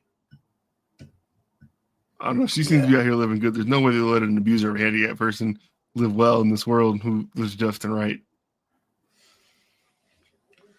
He was slumped in that. All right, never mind. You know what? Hey, Family Guy used to clown him. That's how I feel like that's how I know him. I used to think Stephen Hawking and Stephen King were like the same person. Because when somebody say, "Oh, that's the you thought it was an hour ago," huh? Very different walks of life. Yeah, you thought they were the same person like 1 hour ago. Oh, they got Roll Tide Willie on Kaisenat stream. That's great. That's how I think. Whenever you guys talk about Susan B. Anthony and the other chick, Helen Keller, I be thinking they're the same person. Yeah, I'm convinced that Helen Keller is not a real person. Oh. I feel confident saying Helen Keller was not a real person. Is that a Michael Strahan jersey? I think it's a one. Oh, this is a good one. Okay, so Cam Newton. Nah, Lawrence Chandler wore 56. Well, Cam Newton on his show, 4th and 1, which is one of his 2 shows I think he does on his channel, was having a discussion about kind of his legacy with the Panthers. It didn't start there, though. The question was very much not about that. But he's going to explain kind of where they place him, and then we'll have a discussion about it afterwards. So welcome to 4th and 1. Whoa. Honest question. What's up? Do you think Cam Newton has played his last down in the NFL? Oh, I saw this. Yeah, I believe so. I think you have Breland, do you think I'm ever going back to play in the NFL? Realistically, no. Okay. Can I be vulnerable real quick? Yeah. All right. People don't know this story, but I'm going to tell it. I don't have no quarrel with David Tepper. I don't have no quarrel with nobody in the Panthers organization. I speak my mind unbiasedly, no matter who and what franchise it is. Last year, we had a 7-on-7 tournament in Charlotte. Correct. We went into the Panthers facility. And you mean to tell me one of the greatest Panthers to ever play ain't up nowhere? I'm talking nowhere. Who brought it to my attention? My son. All right. So Cam Newton, former number 1 overall pick, Heisman winner. I'm sure he has a lot of the records as far as passing goes for the Panthers. Maybe rushing too. He's probably top 5 in both, I would imagine. Just a tremendous one of a kind athlete. Won an MVP down there. Got them to Super Bowl. He was walking through their facility. There's nothing up. That is certainly certainly a lot of accomplishments he's listed. Yeah, he's not up at all inside their facility. And this is the practice facility he's talking about, not the stadium. I don't know what's going on in the stadium. I imagine it's not too different. But either way, one, what's y'all immediate thought about that? Is this right? Is this wrong? Is this how things should be? It says okay. The only way they explain it. I don't. You already know. I bet you they got a bunch of fucking. They got Luke Kuechly shit. I know they got some Dan Morgan shit. Some Ben Grubb shit. Some Jordan. You don't think Julius Peppers is up? I know they got some Jordan. Julius Peppers or Steve Smith. Shout out to them 2 niggas. But so right. That's what I'm assuming that they must have other players' stuff up. If his son pointed out, why aren't you up anywhere? Because if it's if they don't have anything up, that's not weird. But if it's he's the only person that's excluded, seems a little fucked up. So my immediate thought was, hey, that's foul. That's messed up. Why'd they do that to him? But then I thought about it a little bit more, and I just considered that Cam Newton has been somebody who has kind of tried to still make a case to keep on playing, that he's eligible to keep doing this stuff, that he's in shape to keep doing stuff, and he very well may be in shape to do so. So if that's the case, and I think him and David Tepper didn't have too much overlap. I think Tepper bought the team. Yeah, so Tepper got the team when he was on the way out. Cam Newton is very much a symbol of a different era of Panthers football. You're trying to move forward and have something new, and you have a player who is one of your legends, but is ultimately kind of tentatively still active. This is probably the last year you have a conversation about him in that kind of fashion. Because I mean, Joe Flacco came off the couch after not playing for how long?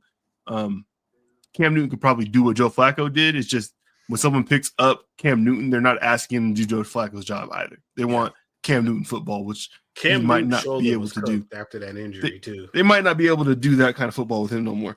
So I think it makes sense in that case to not have an active player up on your walls inside of your practice facility when that player might be suiting up for third string quarterback for the Giants next week or something like that. Get it from that standpoint. Cam Newton hasn't been on an NFL roster since 2021. Yes. I think it's very safe to say he's not playing football. I think RG3 and Cap both made cases to come back with longer times off than this. And I think Flacco, it was like 2 years of downtime, right? Yeah, but and I mean Flacco. So we're on the outside edge. Anything. Yeah, I guess I don't think it's. So yeah, maybe they should have it now, but I think as soon as Cam Newton firmly and officially says publicly that like, hey, I'm done with football, I do think he's instant Panthers Ring of Honor type of dude. I don't know that there's some type of weird situation going on there. I've never got that impression that would stop him from being up there. And maybe they rectify things after that. But I would just love to know who else is up inside the practice facility. My bias told me that, yeah, Luke Kuechly is probably not having this same type of question asked by his son. But at the same time, I don't like Steve Smith's probably up there. Julius Peppers is probably up there. Cam Newton is just kind of a weird situation. Yeah, they said they got Thomas Davis shit up there too.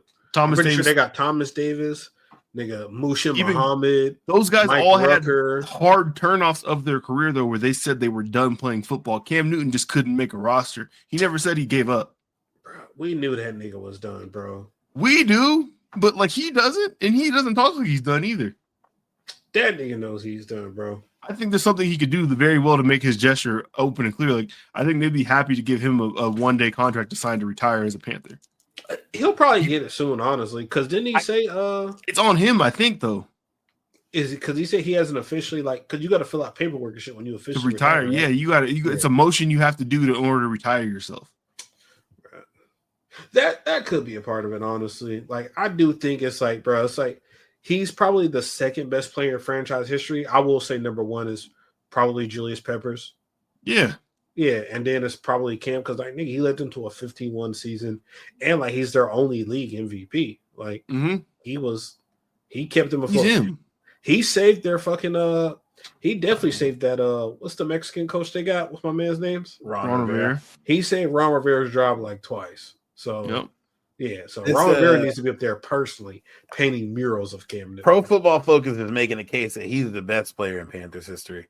Just by like adjusted value and what they accomplished. I will say Peppers had some good years away from the Panthers, so maybe for him to get to the final plateau of where he was, that might have Cam as a totality probably has better Panther years than Peppers I'd say those two are like 1 and 2 for sure. God damn, he had a lot of good years away from the Panthers. He was a three-time Pro Bowler, 2-time All-Pro. He was decent in Green Bay too, right? Wasn't he still kind of decent in Green Bay?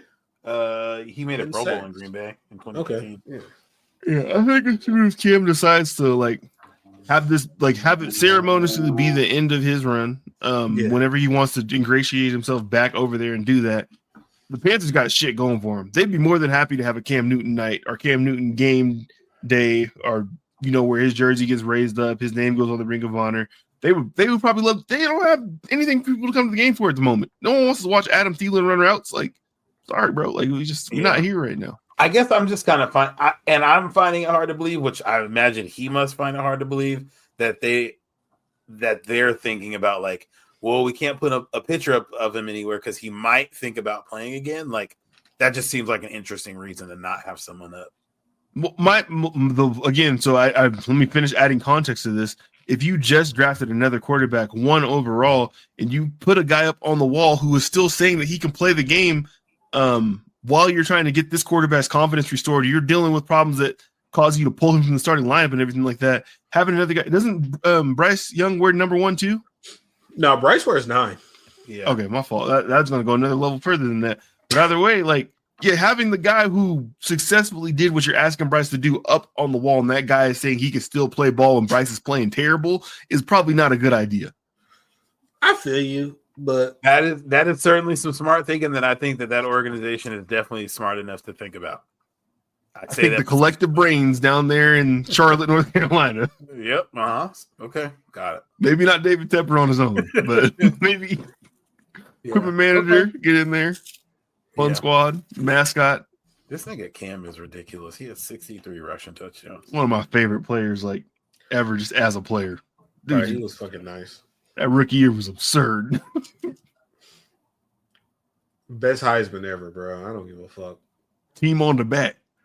Oh, nobody went to the NFL he played offense with. That's why it's so impressive to me. Y'all coming with me? NFL caliber player. Y'all are coming with me. And they won the Natty, which is fucking nuts. Auburn been bullshit since. Yeah, no, they went to another Natty, and then real niggas had to dub them. Fuck you, Tyrell. That's y'all got that easy cakewalk in the Natty? Yeah, relax. That's crazy. Quit glazing because they was beating us in the first half, and I almost shot up Tyrell's house because he was getting on my nerves that day. How do y'all feel about because we talking about college football now, the playoff system and how they're doing these rankings, and with the fact that they like the top 4 conference winners get buys, but the I'm fine with that. College football playoff people can't predict conference champions. Like they're giving people ranks based on them winning conference championships, but they can't say that the second they have that rank, and it's all kind of just a mess. You know what the biggest mess is? Doesn't really make any sense. Alabama being 13. Where should they? Good Lord, where should they be? They should not be 13, bro. They have 2 big losses to unranked teams. There are definitely teams that should be ahead of them. Who? People's expectation is Arizona State or Tulane. Sure. Okay. You a chaos agent. Oh no, pull it up. I hear you. I'm just saying the SEC they have better records. Tough on its own. The teams that they have beaten, they've beaten a lot of good teams. They have 2 losses to bad losses. I guess. Like it just I don't know. They did beat Georgia. Shout out to them. But they got 2 losses to unranked teams. They should not still be 13 to me. The committee is giving them that. I think that Willow Rider. Like the BCS championship, I think you would be right. But with it being a bracket where it's like we just need the teams to play, Bama's definitely going to be in there. Telling you, bro. Bama getting that. Yeah, but I don't. Yeah, I guess you've been Mr. Talk shit about somebody else's schedule. I'm very surprised that you're dumping on them for taking 2 losses to both SEC teams. I mean, Vanderbilt. Yeah, nobody is saying that Vanderbilt's the cream of the crop, but Oklahoma's not some bullshit. Like they're having a down year, but as far as college football programs go, like on the whole, they're not a bad program. Like. Yeah, I feel you. But nigga, if Bama was like ranked 4 right now, I would probably agree with you. But 13 is not crazy, goal, bro. But yeah, that's what I'm saying. It's like the teams that are ranked around at 13 is Ole Miss, South Carolina, Arizona State, Tulane, Iowa State, BYU. Like Bama's just better than all those teams. Texas A&M is 8-3. There's no way you're going to sit here and argue for me about BYU having a better strength of schedule. Than BYU just lost to Arizona State last week, right? I believe so. Yes. Fuck them. And they were in a nail biter with Utah, who was bullshit. Oh yeah, BYU got that. Not BYU. Utah got that old ass quarterback. He's not playing. He hasn't been playing since week 3. That is cap because I bet against him recently. Okay, week 4. Cam Rising has not been in there forever. He didn't play the Civil War. He didn't play against Colorado. They've had a true freshman start, and they're on their 4th or 3rd quarterback now. Because that old nigga sucks. He just keeps getting hurt, but he's probably going to play again. He's actually really good. He just keeps getting hurt. He's 26. He sucks. If he was really good, he'd be in the league. He was really good for college. Really good on the whole. Oh, okay. So he sucks. All right, understood. Being 25 in college and playing football is kind of crazy. That's nasty. The only nigga worse than him is that 29-year-old tight end at the University of Miami. I fucking hate him. I think he's like 27 for real. I think he's 28. That's insane. Get a fucking job. I'm about to Google it right now. Who's the oldest player in college football? He needs to get a job. He better not be living on campus. This graduate assistant put on the pads and scored 7 touchdowns. 7 of them things were Southern Illinois. Got out there. I think they had quarterback issues. He might have been like basically 6th on the depth chart. He wasn't even on the depth chart. He unretired himself in college football, got in the game, set a school record, 7 passing touchdowns in the thing.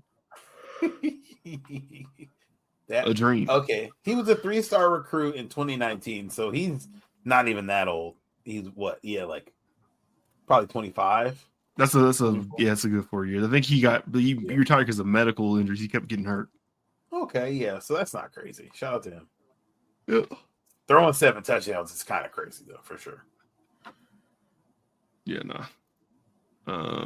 Jameis. Bro, Cam Rising, the quarterback for Utah, this nigga's first season was 2018, bro. The last 2 years, he really hasn't played. He was a freshman when Joe Burrow got to LSU. Dylan Gabriel's on here. His first season was 2019. That's the formula, though. You like be an old quarterback and just your final year go to one of them good schools where you can cook. Dylan Gabriel, tight end Cam McCormick, first season of college football, 2016. Jesus fucking Christ, 2016 is crazy. He's the oldest player in college football. 2016. Oh man, so yeah, that would have been September 2016. So Obama was still president when he started playing college football. Sure, he hated that. He probably did. What do you guys think his season stats are? Just before we go to the next thing. Ass.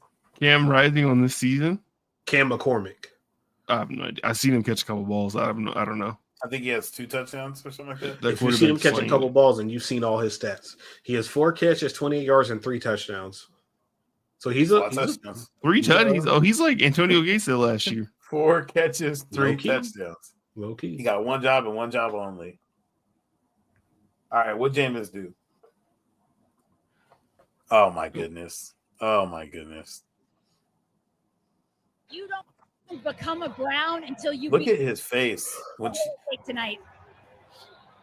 The horse is prepared for battle, but victory comes from the Lord. So I'm dependent on the Lord. Is that the message to the team? Day by day, one play at a time. What are you talking about? Weather conditions tonight. We're expecting winds Look at his face. miles per hour in a wintry mix. How will that impact your ability to throw the ball? I am so happy and grateful that the Lord has blessed me to play in some snow, to be in true football weather in Cleveland, Ohio at Huntington Bank Field today to give him the glory. It's a beautiful day. Sure feels like you're playing in the AFC North. It is. It's magical. Thank you. Jameis is a real life movie. Like if you showed me a scene, if you showed me that and I was like, oh, this is from Remember the Titans 2 or like Draft Day 2, I'd be like, oh yeah, for sure. That seems like they drafted the ultra religious kid. He is absolutely a character. I gotta shout him out, man. Like the note on our notes about this clip, I said, give me 34 good reasons Jameis Winston should not be the president. So I know nobody can give me 34 reasons. So he definitely should be the president. Crabs only have 8 legs. So may I ask why 34? I just figured no one can come up with 34 reasons. You're probably right, honestly. Yeah, so that's what I'm saying. I can't come up with 3 or 4 reasons. I was playing it safe, so yeah, no. Either way, Jameis, an incredible arc that he's had. I mean, he was basically known for being kind of immature coming out of college. I think he took the path of faith in order to kind of lock himself in and grow as a man, and it has seemingly worked out for him tremendously. I mean, this job he seems like all around good dude. I mean, I loved having him on the Saints. He seems to be doing a great job on the Browns here. Just every time a microphone gets in front of him, it's something like this. The horse prepares the chariots for battle. I don't even know what that means. Never use that in a sentence. Nobody does. He beat the Steelers. He was a 2-win team quarterback. He beat the Steelers. Did y'all see the clip where he was trying to get somebody to jump off sides? And he was like, somebody jump off sides. Damn. Yeah. She's that turbo nut. Let me see. Should he? Okay. It started snowing. He's running around, double clutching the ball, throwing passes all funny. He dives into the end zone, flips over backwards. The microphone pop out his helmet. They said he could kind of sort of hear, but couldn't hear. Yeah, it was absurd. It was crazy to root for. He is just like a character you want to see do good. Not too good, but root for it. Have some success. He got some decent career stats: 23,000 passing yards, 148 touchdowns, 103 picks. That ain't too bad. Could be worse. Could be worse. They used to call that a gunslinger back when it was a white man in the 90s. Yeah, if I look it up, Dan Marino probably got the exact same career. Yeah, Jameis Dan Marino here and here. Man. It really is the same. It's so crazy how the vibes around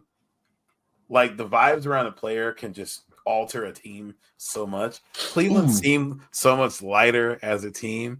And just thinking about if that snow game had happened, but it was Deshaun Watson at quarterback, it wouldn't have been no kind of wholesome. It would have just been like, yuck. I'll have y'all know, because we're talking about quarterbacks comparisons. I got flamed up this week in an online forum for saying that Shedeur Sanders is a better version of Baker Mayfield. They were like, he could never play that level. Baker's the MVP candidate. But I'm like, they're like the same size. Mobility-wise, they're basically the same. The fire that plays from the field, the toughness that plays from the field, the way they attack down the field, they are basically the same quarterback, but people were like, there's no way Shedeur could be to that level. And I'm like, I think y'all are just like very much tied up on not allowing people to be compared to good players, that it's just not going to work. But no, one got a police record and one don't. So you got to add that in there. Yeah, I was just talking about football, but maybe that's what they were talking about. Touche. I feel like Baker had he was in programs that called for him to throw the ball 60, 50 times a game. So kind of literally what Shedeur plays at. But I feel like it don't look the same. They are the air raid school. He has more pass attempts than like everybody. Only nigga that threw the ball more than Baker Mayfield is probably like Graham Harrell or some shit, or Colt McCoy. Yeah, normally like last year, I know Shedeur was like top 2, top 3 for pass attempts. I'm sure he's the same place this year. They don't run the ball like that. That's true. I guess the point I was trying to make is like it doesn't feel like it looks the same as Baker did. But I'm about to pull their stats up next to each other from college so I can see. Because I feel like that's a good comparison. I'm not saying it's bad. I just had never considered it. I feel like it don't jog my memory in the same way. Yeah, I think Baker right now is playing like the Baker that got drafted where he got drafted. And I don't think people will allow themselves to compare a player to that. Yeah, it is. If you're going to take Shedeur in the top 5, this is who you're expecting him to be. I think they'll allow a player to be compared to that. I don't think they'll allow that player to be compared to that because he is black and you can't make cross-racial comparisons. You can only compare white quarterbacks. And he's the son of an all-time great athlete, too. So people feel a little indifferent about him. So definitely RG3 2.0. Right. There's no good way to like pull these up next to each other. You can do the comparison on Pro Football Reference. Well, I got to do college football reference. Sport reference, yeah. Not that's what you wanted, though. You said Baker was at programs that allowed him to sling the ball around. They don't do comparisons on there? No, but yeah, I mean, Shedeur's throwing the ball this season Baker was throwing like 350 to 400 times a year. Shedeur's 300 times a year. Still, obviously, still a lot. Or no, sorry, 430. Ooh. Okay, yeah. Ooh, yeah, 430 attempts last year. Jesus fucking Christ. Yeah, Shedeur slinging the pill. Yeah. You don't miss downs. He gets smacked and gets right back up and is ready to go. Like Baker also just threw for a lot more yards and a lot more touchdowns. I think he had them Lincoln Riley offenses, man. Lincoln Riley put quarterbacks in the league because right out they went from fucking Baker to Kyler Murray. Mm-hmm. Mm-hmm. Yeah, I mean, I don't hate the comparison though. Baker's senior year stats are some bullshit. Jesus Christ. No, Baker was fake. 4,600 yards, 70% completion percentage, 43 touchdowns, 6 picks. Baker was the truth. 11 and a half yards per attempt. He had what, CeeDee Lamb that year? Or who did he have a different receiver? I think Kyler had CeeDee Lamb. Okay. Yeah, I think Kyler had CeeDee. I think Baker might have had Yeah, Russell Shepard. Stop. I was thinking like D. Westbrook and somebody else. Oh, D. Marco Murray. Let's see. Nah, DeMarco Murray was in the league by then. I know. Just a joke. Yeah. Who else was at Oklahoma? All right, let me look at this game against this game long. Barry Switzer. Georgia. Brian Bosworth. Go there? Barry Switzer was the coach at Oklahoma. No, Ryan Switzer. I'm thinking of Ryan Switzer, the white. Oh, Baker had Hollywood Brown. Oh, okay. There you go. And Mark Andrews. Oh shit. Oh yeah, he did have Mark Andrews. Yep. Oh no, CeeDee Lamb was there too. CeeDee Lamb, I think, was a freshman. Baker's. He ain't good. He did not. All right, sorry. That was a hole to fall down. A little tangent. Off the bat. I haven't read this thing about the NBA All-Star game getting a new format for the 17th time. Yeah, they're gonna do like a pickup game type of atmosphere. There's gonna be 3 teams, or maybe more than that. There's gonna be a certain an odd number of teams comprised of NBA players who got selected to be there. We're gonna make like some smaller teams where it's like the first to 40, and then one team's gonna be the winners of the Rising Stars game. So it'd be like a little mini tournament, single elimination type deal. Yeah. And that'll take place of like the All-Star game, which is like Lost's competitive fire. Once again, these brothers don't care. Jokic and Luka could be out there be playing grab ass. So try to fix that. Long as I can bet on the over, I don't give a fuck what they do. I don't know how you would in this. Because it's a score cap. The players just don't care, bro. That's all it is. Like they can try to jazz it up and re-rock and remix it as much as they want, but the players don't show that much effort. Like where are they going this year? Well, I don't know where the All-Star game is. Isn't it Cleveland or Indiana? Somewhere. They just hit Cleveland. It might be Indiana. Okay. That means you got All-Star Royal Rumble out there. Why are we not popping out? Look. At the Royal Rumble? Bowl either. I don't know. That's a good question. But yeah, it just like the effort isn't there. It's in San Francisco this year. Oh wow. The effort was there when the first year after Kobe passed away, because remember they did like the target score. Yeah. Yeah, like that was a pretty good All-Star game, not even gonna lie. And then like when like the last couple of years, bro, they just, especially the first half, because usually like the first half, they kind of like everybody get their shit off, everybody be throwing lobs, shooting threes, players get their stuff, like just do all their little signature shit.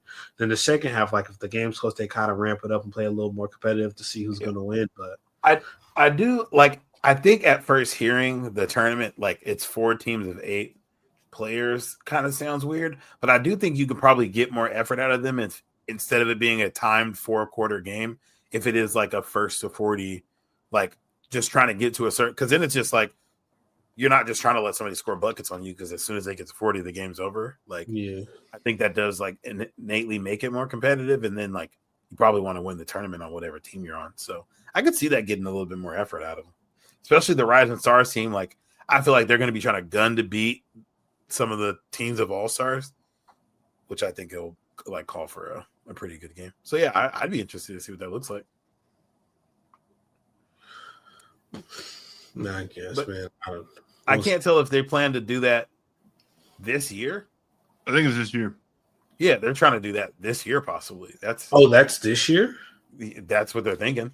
It's something you could definitely do on the fly. You don't really need much, like other than the voting system, with the players there, and everything else can sort itself out. Yeah, you got a basketball court. It's really all you need. Yeah, facts. Yeah, that'll be interesting. I'd be down to see that. You have like all of Sunday to make this happen too. Yeah, like it doesn't have to just be like a 1 hour, 2 hour game. You can do it all day. Okay. Y'all want to preview this week's upcoming games? Or you guys want to talk about any of this other stuff? Shit, what else we got? Y'all think Mike Tyson, Jake Paul was fixed? Fuck yes. Bro, I don't know if I think it was fixed. I really do think that at some point neither one of them was like really there to fight for real.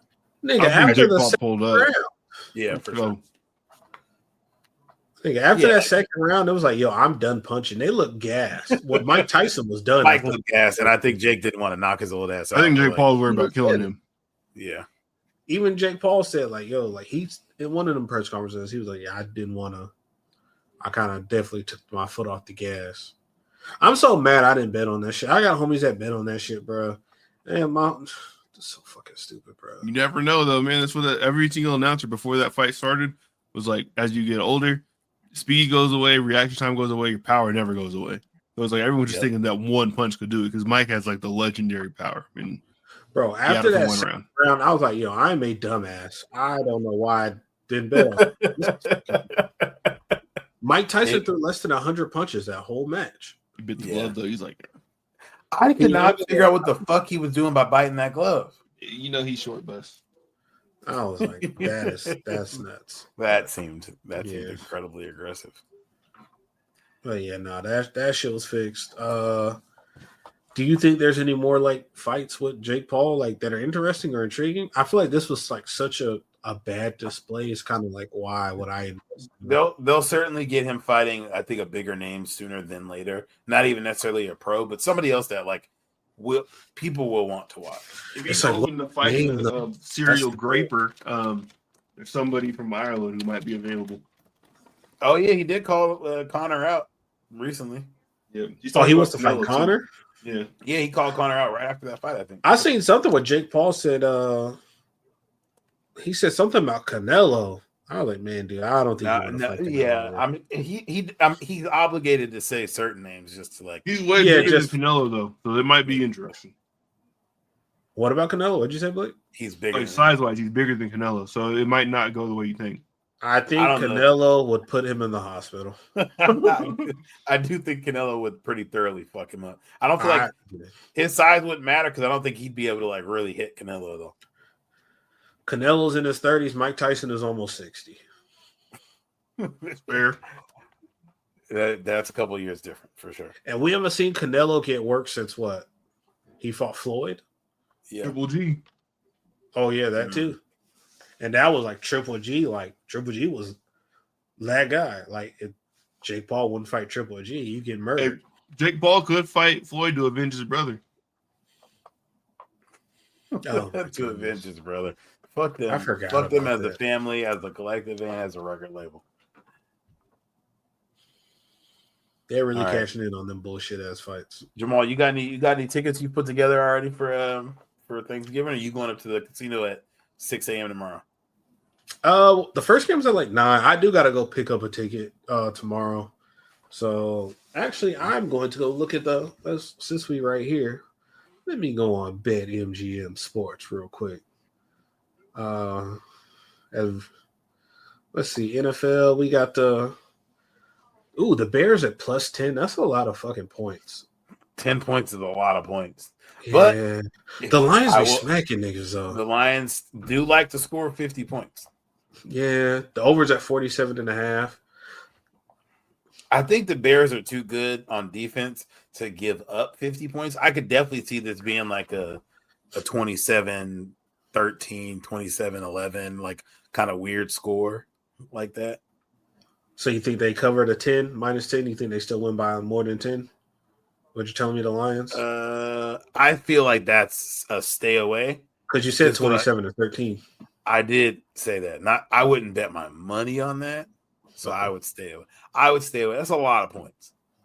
Yeah, and then it's like if you take the money line, that's like me get rid of this shit. Fuck you, Patrick, for the bad NBA pick today, if you listening. Let's see. So Giants, okay, so we got the Lions at -10. They're at home, of course. Then the second game is the Cowboys and the Giants. The Cowboys are 3.5-point favorites. I think I kind of like the Cowboys to win because Cooper Rush look decent. And the Giants are starting Drew Lock because Tommy DeVito arm died on the cross. So yeah, I feel like Drew Lock is the better quarterback of the two. So it wouldn't surprise me if the Giants look good. I do like Dallas to win, and I kind of like them to cover. The Giants' defense hasn't been terrible. I could see a world where Drew Lock like gets pressured quite a bit because I think they're missing both their left and right tackle this week in New York. Micah tackles are out. Micah has been back, and he's been cooking.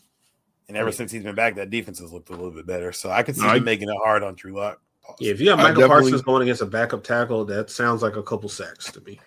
Definitely understand how come the Giants would go with Drew Lock though this week. Because of Baker?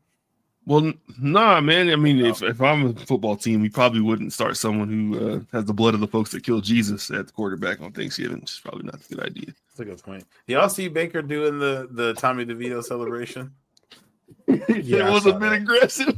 Hey, he did it so aggressive, I couldn't tell what he was doing at first. Like, he was doing it so... He was flipping the crowd off. Yeah, he did it so aggressive, it makes sense that it's offensive. Like, that wasn't even funny. It was just offensive. Italians should be upset. Then we got the Dolphins and the Packers. The Packers are at home, and the Packers are 3.5-point favorites against the Dolphins. Give me the Packers to cover because it's probably going to be cold as fuck. And every time the Dolphins play in the cold, somehow they are like, I've never experienced cold weather before. I didn't even think of that. Should I be respecting the Packers? Are they at this point now where they've been good enough for long enough that I need to start thinking about them as one of them teams? I don't necessarily know about that. They're good. Just Jordan Love, he be turning that bitch over. Like he be doing. They're good. He does some great shit. They're the worst of the three good teams in their division, even though they're good. Their defense is banged up this game. I know Zaire Alexander's not starting. Mm-hmm. There was one other player on their team that's not playing this week on defense. I know Josh Jacobs be getting after it this year. Oh, that boy, he's been can run that ball. 8-3 is no joke, man. That's not an accident. It is not. And 8-3 with Jordan Love missing, they lost their first game, and then Jordan Love missed the next three, and they're still 8-3. Yeah, I know the 5 games with Malik Willis. The 5-6 of the Dolphins does not tell their story either. But it's like at a certain point, how much does that matter? No, it tells a story. It's just like nigga, Tua's brain was gone, and he's back now. Was it ever really gone, or was someone said that they reset it? Or they like factory reset him? Oh yeah, back to Tuscaloosa too. He has been cooking. Yeah, no, hey man, I remember. Hey, we all remember. We watched football. Tank for Tua was a thing. Oh yeah, the Jaguars did it twice. All right, my bad. Are we done? Or y'all want to go to the rest of these games? Actually, yeah, go to the Friday game. I'd be thinking, Jamal, do you ever get upset that the hurricane didn't hit the Alltech Stadium or whatever it's called? Maybe save you some frustration. You could have hit that and Florida State at the same time. I got homework. I got school. I'm gonna shoot niggas later. Niggas on bullshit. All right, for the Friday game for the week carrier Olympics. Fuck you, ho. We got the Raiders. The Chargers at home against the Raiders. The Chiefs are -13. He said the Chargers. It's the Chiefs at home against the Raiders. I was going to say Chargers got the Falcons. Yeah, boot smoker, Chiefs for sure. Move on.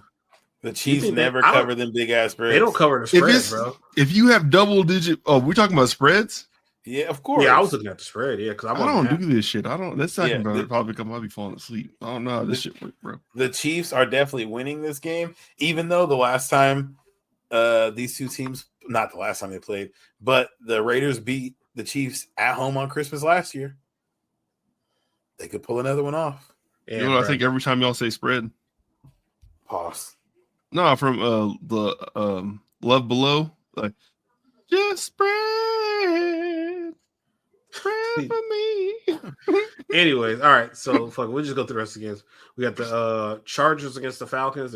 The Falcons are at home. They are +1. Chargers are favorites on the road. Damn. Give me the Chargers at -1. Yeah, I think they should beat the Falcons. I'd take the Chargers. Unless Bijan goes for 130 yards, then might be in trouble. Y'all are very similar teams. Very similar. For sure. 7-4 versus 6-5. Yeah. You like Lab McConkey more or Drake London? Ooh. I'd say Drake London. Okay. Quentin Johnston or I can't even have another name. Quentin Johnston or you. I think I'm choosing you. Quentin Johnson or Osama bin Laden. Yeah. What? Osama never did nothing to me. Oh my god. No. That shit was so funny. I didn't know anybody over there. I saw a couple of those like that. Like catch a ball or something. Blake, I don't know if you watched the video that Jamal posted of Quentin Johnston's drops? So many of those drops, he just be running wide open. Yeah, it'll hit both hands. He'll like pop it up. It'll hit both hands again, and he still drops it. it's a lot to think about as a professional athlete. We got to keep that in and mind. it looked like he's been doing better as of late too, kind of. So it's like, okay, maybe he's kind of he certainly around. Doesn't have as many bad drops this year as he had last year. No, that game was bad though. Holy fuck! He had him a happy Thanksgiving. People always bring up this his draft video where he gets, he's talking to the lady on the side of the stage and he's like, I'm just, I'm so happy my mom can retire now. She doesn't have to think about working no more. And people would be like, his mom needs to update her LinkedIn all the time. Hey, I wonder what his rookie deal was. Probably he was the 21st pick. I was gonna say it's all flat. So I mean, $8 million or something like that. Probably another money right now. I hope he gets robbed for all of it. I hope he has it all in cash or somebody robbed. You want a black man to get robbed? That's crazy. Yeah, he's gonna find his hands when he's like on the Chiefs in year 5. I fucking Googled him yesterday. This nigga was born in 2001. They don't even know what they're like before towers fell. I think it was like the end of September too, or like November. Like he was already, it was done. Damn, so 4 years, 14 million. Yeah, no, fuck that guy, man. He's really ass. Ooh, and 14 million in LA, that's really like 7. You know what's like 7 million's a bad time. Oh yeah, no, I'm just saying it's just Hey, I was whooping somebody's ass so bad this week in fantasy football that it got to the Monday game and I just put all my Chargers players in. I was up by like 60 or something going into that game. And I'm sitting here thinking Quentin Johnston about to have me out here styling. Like, oh yeah, go ahead and catch a deep touchdown or something. This nigga got 0.0 points. It didn't matter. I still won handily. But I benched Cortland Sutton for him, and Cortland Sutton had 30 points. Okay. Enough with the Quentin Johnston glazing. We got the Steelers and the Bengals. The Bengals are -3 at home against the Steelers. They're 3-point favorites? Yeah, the Bengals are favorites. No, throw some money on that one right there. That's a lock of the week. Yeah, the Steelers. Steelers. Yeah. I feel if anything, I could see that being a 1 fucking point game. I think the Bengals. I like the Steelers at +3. Folks will not allow the Bengals to be a bad football team, and they might just be a bad football team. It's okay. Like they can be bad, bro. Like it happens. I think it's just because like the offense is so good. Where like Joe Burrow and Jamar Chase having good years, and the offense is not so good. They look fake. Those 2 players are so sometimes 3 players are so good. The offense is not so good. Nah, the defense is fucking horrible. Yeah. All right, so we're all agree on the Steelers. The defense had Quentin Johnston looking okay. I hate yeah, I'm going. All right, we got the Vikings. The Vikings against the Cardinals. Vikings it's are so home, crazy. You always skip. Yours should be in the same order until it gets to the Jaguars game every week. The Jaguars. I'm on MGM. I know. It's just when I be following along on the CBS website. I can hit everything but what mattered. It's always in the same place until it gets to the Jags game. Then yours is always suddenly in a different order. It's so funny. Anyway, go ahead. Read off the Cardinals-Vikings game. Vikings are 3.5-point favorites against the Cardinals. Vikings at home. It should be bigger. Pause. No, that's nuts. Yo. That's crazy. Hey, yo. Yeah. I think that this is the game where Justin Jefferson's finally going to fucking bounce back, start playing football again, cook somebody up. Budda Baker is not going to be anywhere in the realm of guarding him. Yeah, I think the Vikings about to turn up this week. I do not. I do like the Cardinals. I think the Cardinals get this one. I think I like the football the Cardinals have been playing. I know they've lost a lot of games this year. They're not necessarily being world beaters, but I do feel like they are a better football team than what their record shows. I like James Conner a lot. I like the football Kyler Murray's playing. Trey McBride, when healthy, is a dog. Marvin Harrison Jr. is a Scooby-Doo villain, a ghost. You feel me? But he might show up. You never know. He pop up every 2 weeks. Yeah. Lad McConkey or Marvin Harrison Jr.? I'm always going to go Marvin Harrison Jr. because I know who his father is. So, But look, his father's this a fan of the podcast. This is the same thing I presented to you in the chat. Would you rather have Marvin Harrison doing Lad McConkey's job for the Chargers, or would you rather have Lad McConkey doing what he's currently doing for the Chargers?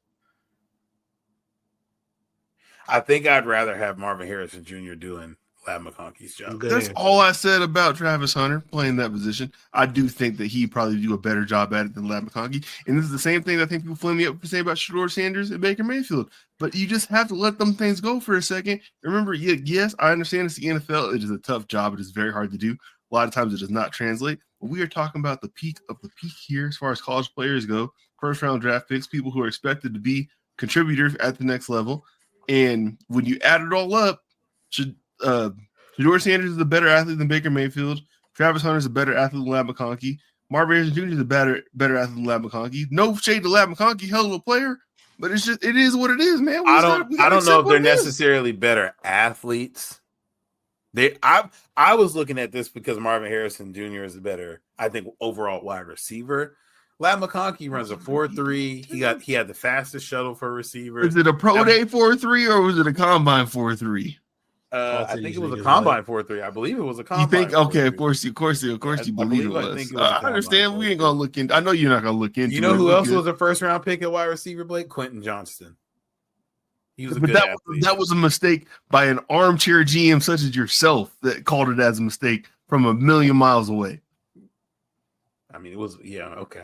All right. Anyway, move on to the next game. All right, I'm not even shitting on Travis Hunter. He's just a better corner. That's it. We got the Patriots against the Colts. The Patriots at home, and the Colts are 2.5-point favorites. You're right back in the same order. It's so impressive how you just always skip that Jags.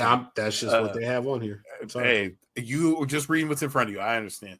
The Colts are 2.5-point favorites. The Colts stink, but so do the Patriots. Yeah, give me the Colts to cut the cover. Yeah, right. Patriots gonna put them. This might be a 2-score game, folks. You think so? Colts are terrible. The Patriots do have the better quarterback right now. Colts are terrible. They don't have the any. Patriots are bad. Nigga, the Patriots stink too, though. Among stink teams, the Patriots are like cream of the crop. I'm not gonna lie. I think I would take the Patriots to cover. I can see them winning this game, honestly.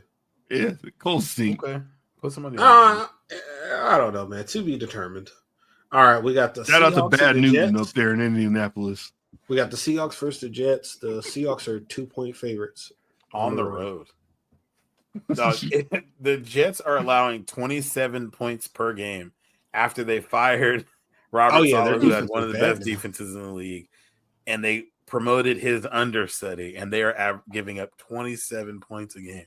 The E60 on this Jets team is going to be nuts. Hey, do you guys honestly think Aaron Rodgers is playing there next year? Yes. No, he's gone. There's no way.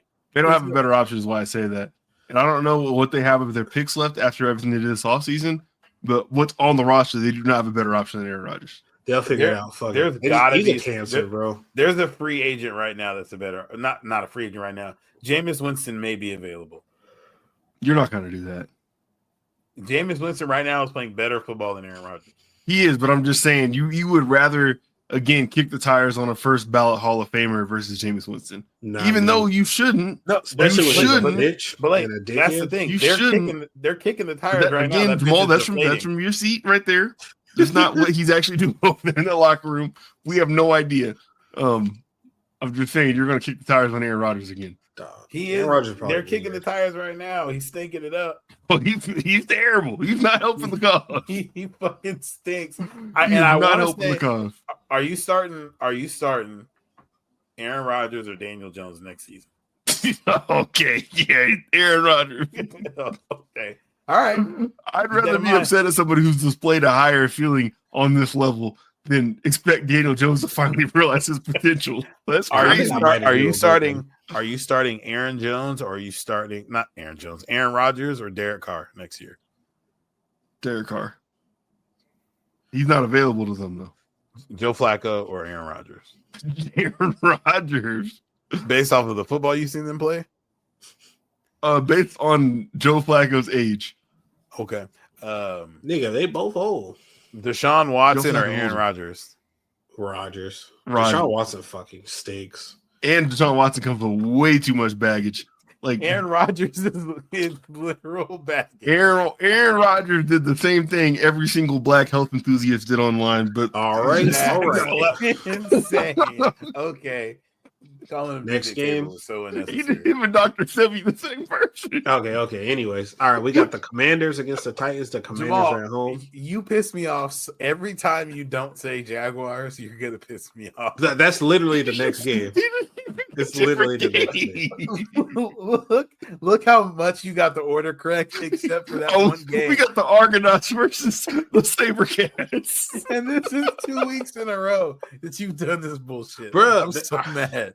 I don't care. I don't care. We got the Little Giants versus Middleville. Payola. The Titans. They have the Titans and the Commanders. The Commanders are 5.5-point favorites at home. Or that Permian versus the Friday Night Lights team. Odessa. Odessa. Oh my god. Jeez, Look, give me the Titans to cover because the Titans have been in every game. I feel like this year they can run the rock. They got a decent defense that can slow the Commanders down. Terry McLaurin only has 6 fucking targets over the last 3 weeks. He's gotta show up. No, he's had 17 targets in I think they said the last 5 weeks. He just got saved by having an 85-yard touchdown to win the game. That touchdown was crazy. Yeah, he was a ghost prior to that. I think Will Levis has been doing a little bit less dumb shit every week, I feel like. Y'all saw him last week? No. Oh, he threw a pick six and beat feet to try to make the tackle and got blocked. I did see the video of him. Nigga lied so fast. Tony Pollard out there running that rock. Brian Robinson perpetually hurt. Austin Eckler was murdered last week. Give me the Titans to cover, but still lose the game. Yeah, because you lied, I'm taking Commanders minus 5.5. Yeah, I feel what I lie about? That you said he was been doing a little better than Blake. Immediately, the first thing he said was he threw a pick six. that he was so bad that could still be doing better. Nah, Touché. I did see a chart about every single year after Call of Duty comes out, Cliff Kingsbury is like a worse offensive play caller. So Yeah, it wasn't actually Kyler the whole time. It was fucking Cliff. it was Cliff Kingsbury. So maybe the Titans do hit this spread here. I did like the Commanders to blow their doors off prior to this though, but now that I'm looking at this and thinking about all things considered, yeah, I think the Titans might change your mind. Hold them close. Now, next game we got the Texans versus Jaguars. The Jaguars. Let me scroll back up to the top of the 1 p.m. games. Okay, hold on. There we go. We got the Texans and Jags. Texans coming off a loss. Texans are couple of them. Niggas stink. The Texans are 4-point favorites. I'm taking the Texans at -4. I think we're about to get fucked. No Trevor? I don't think I think they're talking about he might get surgery.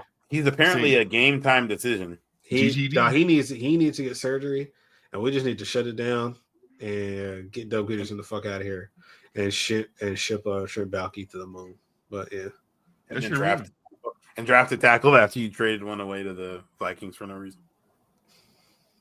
Okay. Yeah, give me the Texans. Probably double digits here. I'm gonna take the Jags to cover the 4 points and still lose. I think you're a dumbass. All right, we got the Rams and the Saints, and the Rams are 2.5-point favorites on the road against the Saints. I don't know about this one, honestly. Shootout. I think it's going to be one of the most entertaining games of the week. Saints are coming off of a bye. I like the Rams to meet that 2.5. I think this might be a game where each team puts up 30+. I can see that. I can certainly see that. Yeah. Those two wide receivers, Puka and Cooper, seem to be incredibly healthy. I think the Saints can still put up some points. The Rams defense isn't all that. Yeah, I can see this being a high-scoring game for sure. Yeah, I'll take Rams at -2.5. Next game, we got the Bucks and the Panthers. The Bucks are -6 on the road, 6-point favorites. Yeah, I like the Bucks to cover that. Bucks definitely gonna put more on this. The Panthers have been playing a little bit better as of late, and by that I mean they barely lost to the Chiefs, which is they should have won that game, low-key. They didn't. But I think the Buccaneers.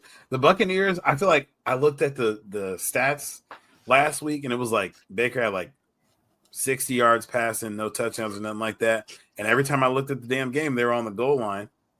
And then they would just have somebody run the ball and wouldn't pass anymore. Or maybe it was the other way around. He had hella passing yards and no touchdowns.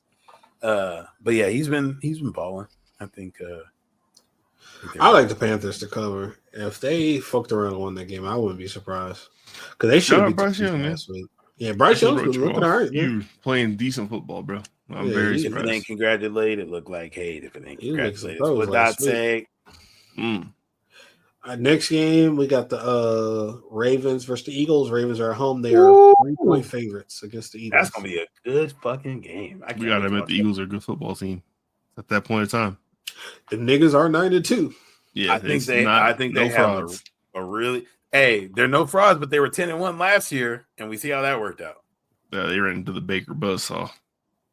Yeah, they went on a terrible skid last year too. Yeah, they ended up being like fucking 10-7. AJ Brown was in there being a cancer. I do think having an MVP caliber running back who can break off, who is regularly getting 200 yards a game, like all purpose every single game, is helpful to like kind of maintaining that, like what they lost last year, where it's like, man, just give Saquon the fucking ball. You think anybody ever does offseason Hard Knocks again, or that was it? That looked bad. I cannot imagine. Like, I from what I know, like that you have to agree to it, but the NFL's choosing somebody. There's a list. They whittled down the list, and like these are the only teams that are eligible. Somebody has to do it. Oh my god, I would be terrified. I like the Eagles at +3. They always do it off of a losing team too. I feel like it would feel better for the offseason one. Do it off a team that's good. Do it off. I don't need to see Joe Chiefs process. He has his kids in the goddamn GM's office, and I'm about to watch him get fired in like 9 months.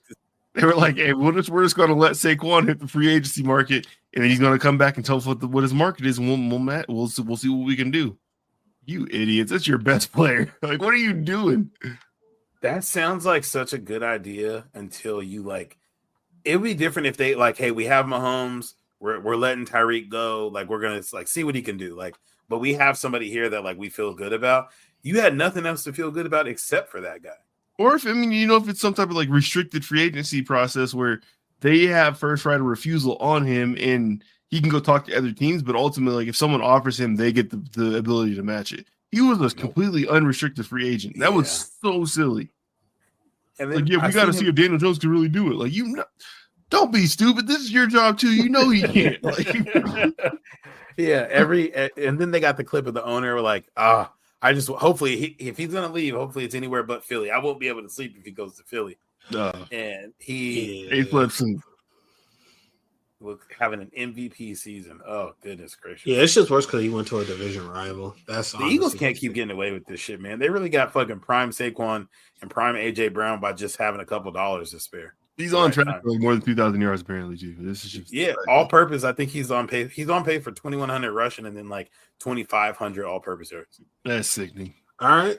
Then the Sunday night game, we got the Bills versus the 49ers. The Bills are 7-point favorites on the road.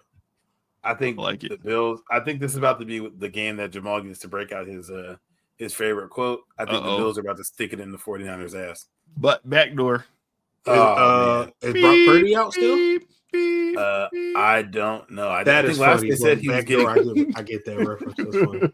I think they said he was getting another MRI of some sort, or like getting a second opinion on his shoulder or elbow, whatever it was. So it doesn't sound like he's playing, and I don't know how much. I mean, he is substantially better than the guy that played last week. Brock Purdy seems to be just a good quarterback, which is helpful. Couldn't close the deal on Daniel Jones. You hate to see it. Yeah, stuff seen out here.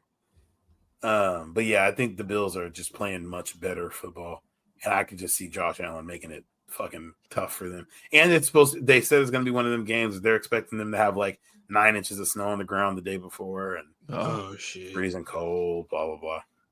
Yeah, that's the Sunday night game, and then the final game we have for Monday, we got the Broncos versus the Browns. The Broncos are 5.5-point favorites against the Browns. Bo Nick's cooking, bro. He is fucking working. I don't think the Broncos are gonna, or the Browns are gonna match that spread. Bo Nick's gonna pull the doors off them. The Browns being on back-to-back primetime games is fucking funny. Who did this?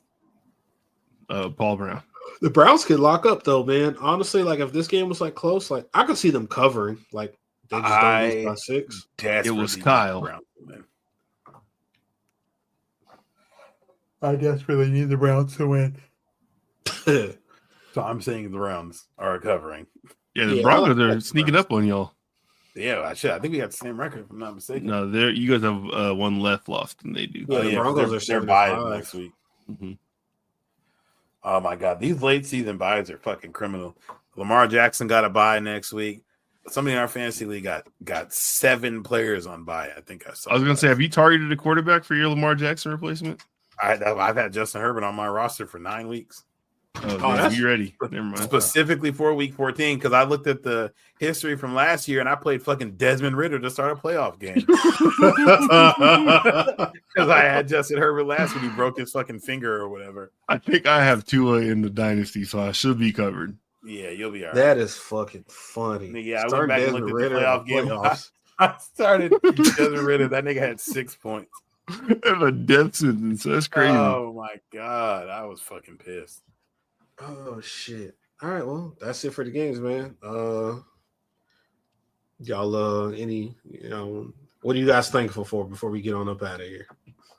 Family. Okay. I can second that. Family, friends, all that good stuff.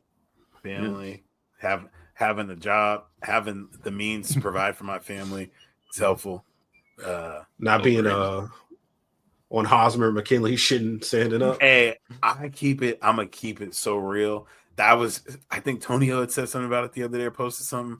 I'm so happy that my friends aren't like deadbeats and like obviously you can kind of choose your friends and you distance yourself from that people, but like the people who I choose to hang out with, like y'all and some of my other close friends, which is decent, good, upstanding people. I can talk about y'all. Some people might ask, does Jamal still do that one freaky thing? But for the most part, people are like, oh yeah, I know he's a good man. He's out here paying his taxes and contributing to society. People hear Blake and they're like, that nigga don't got Instagram. I know he's doing good for himself. It's like just I'm just happy to have people around me that are not absolute scumbags. Thank you for being normal people. That's great. Oh man, people are fucked up out here, man. Every time I'm working at the mall, I see so many people we used to know that I'm like, damn, you are out here fucked up. I need to think about that. I know you be seeing niggas that are cooked. Why are you coming in here with your phone broken in half, smelling like a loud pack, trying to ask me what I can do to help you out? No, get out. Are y'all bringing anything to your events tomorrow? Y'all going to anywhere? I'm fucking hosting the event tomorrow. What you cooking? We're doing a couple chickens. We're just doing a couple whole chickens. Doing some whole birds. Some macaroni and cheese. Some candy yams. It's just one I've been perfecting over the last couple of years. Mac and cheese perfecting? Yes, that's been my specialty dish because I started from a recipe. I didn't know that. And then once you get the like rhythm down, you start to add your own little twist to it. So now I can use some different noodles, do some different cheeses. I can figure out the balance of what cheese is doing. So this year, because we're hosting a little bit smaller this year, can kind of experiment a little bit with it. Not experiment in a way where it's like too much. Yeah, I know what does and doesn't work. Okay, you ain't going too far. You're going too far. And then I think we're just doing like Brussels sprouts for the greens because I'm not cooking no collard greens. Yeah, I'm not looking forward to that. What about you guys? We're just doing it in the home. I'm making some cornbread stuffing tomorrow. I got the famous Dave's cornbread mix. I got it from Costco. I'm gonna throw some Jimmy Dean sausage in that, and then do it up with the celery and all the extras. You need to make it do what it do. Yeah, we got a mac and cheese recipe that we got from the New York Times cooking app that I've made 3 times now. It is delicious. Or Breeze made 3 times. Bree made it once. I made it probably twice. Really good. Popeye's turkey going down tomorrow. No, wife is white, so green bean casserole is happening over here. Yeah, I'll be putting a little crispy onion straws in it too. As part of it, you can't get around it. And I will say, look, no shade at all to my wife, love her dearly, but my sister-in-law made some green bean casserole and it was banging at the Thanksgiving last week. I was like, maybe I had this wrong. Maybe it's not the dish. Oh, this is why you like it. Okay. Yeah, she threw the bacon in there and all that stuff, and I was like, we're about to just see a vase come flying in on the camera in a second here. She knows what it is. We good. Okay. Look at you being honest and open communicator, telling her sister cooks better than her. It wasn't her sister. It was her brother's wife. Okay. Yeah, it's probably worse. So I just left it there. I said, this is actually really good. This is tremendous. She's like, you won't even eat mine at the house. What the fuck? Yeah. Didn't put too much gas on it. Yikes. Okay, Yeah. got it. Mm-hmm. I'm afraid for By it. the way, yeah, we're just gonna be doing it up in the crib tomorrow. Put up some Christmas stuff. What about you, Jamal? You going to your grandma's house? You going to your mama's house? What you doing? I think we're gonna be at my mom's. I think my grandma gonna be at my mom's. Got some turkey necks going. It'd be so nice to be walking distance from like the people that's cooking. I don't. Oh yeah, because you can get drunk and just walk home. It's Got not a big pot of the turkey necks on for you over there. My family country as hell, bro. I can't believe you didn't eat turkey necks like that. I used to eat, nigga. I ain't gonna lie, bro. As a kid, I ate turkey necks twice a week, bro. Yeah, that is a feeding meat. It's not a meal. Like turkey necks and like greens and like fucking like black eyed peas and shit. I used to eat that shit so much growing up. Shit makes fun. Then for breakfast, I used to eat salmon croquettes so fucking much growing up, bro. Damn. You know. Yeah. Hey man, Iodine poisoning. Shut up. I ate so much shrimp, I got iodine poisoning. R.I.P. Pimp C, man. But yeah, man, no, that's about it, man. I'll get high, go to my mama's house, play some Fortnite, just chill. That's about it. There's no big like content drops as far as I'm going to see Moana 2 tomorrow. That's the thing. But as far as like shows and stuff coming out, there's nothing else really going on. And there, I think that's in a couple weeks. The next Star Wars show on Disney, Skeleton Crew, that's December, ain't it? Or am I tripping? December. What's that DC animated one on HBO? Is that this week? Oh, Creature Commandos is December 2nd. Okay. So that's we're supposed to be in the Superman trailer, like first or second week of December too. That's like James Gunn Superman. Yeah. Okay.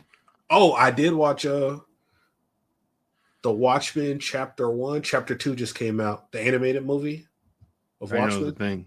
Yeah, no, that shit's fire. I need to Where is that? I'll probably watch. I think Chapter 1's on Max now. Yeah, Chapter 1's on Max now. But have you watched the animated Tomb Raider? Nah, that's on Netflix, right? Yeah, that had awards in the Game Awards. See, yeah, I need to check that out because I did watch that the Terminator Netflix animated. That shit was pretty good. I fucked with that. I don't know if it was a thing either. Yeah, no, that shit's pretty good. But yeah. Right. That's about it. I've been playing Dragon's Dogma 2. That shit's kind of fire. Ain't no Dragon Age. Yeah, I'll get the Dragon Age eventually. But yeah, that's about it, man. Ain't really got nothing. I'm still determining if I'm gonna go play some flag football. I don't know yet. So I feel in the morning. I don't know if I want to be that fucking sore again, but yeah, you want to see your boy. You could just stretch before and after. Nah, last year was so goddamn funny, bro. Tyrell's the funniest nigga ever, bro. Tyrell was running toward the sideline and almost got a pick, but it like went over his hand. And as soon as he got up, you could tell that his hip was hurting. That shit was so goddamn funny. And then like the homies like, yeah, no. And then me and the friends like brother-in-law, we ran into each other. It might have been the slowest collision ever, and my feet were definitely above my head. These niggas both had to think about falling down after that. And we both had glasses on. That's why it's so funny. Fucking dweebs. Oh shit! But nah, yeah, man. I wish I could get out there with y'all. That's awesome. We damn, it's 2:20. All right, well, shit, man. We going up out of here, man. Episode 175. Happy Thanksgiving, happy holidays, everybody. Take care, be easy. Bye. Peace.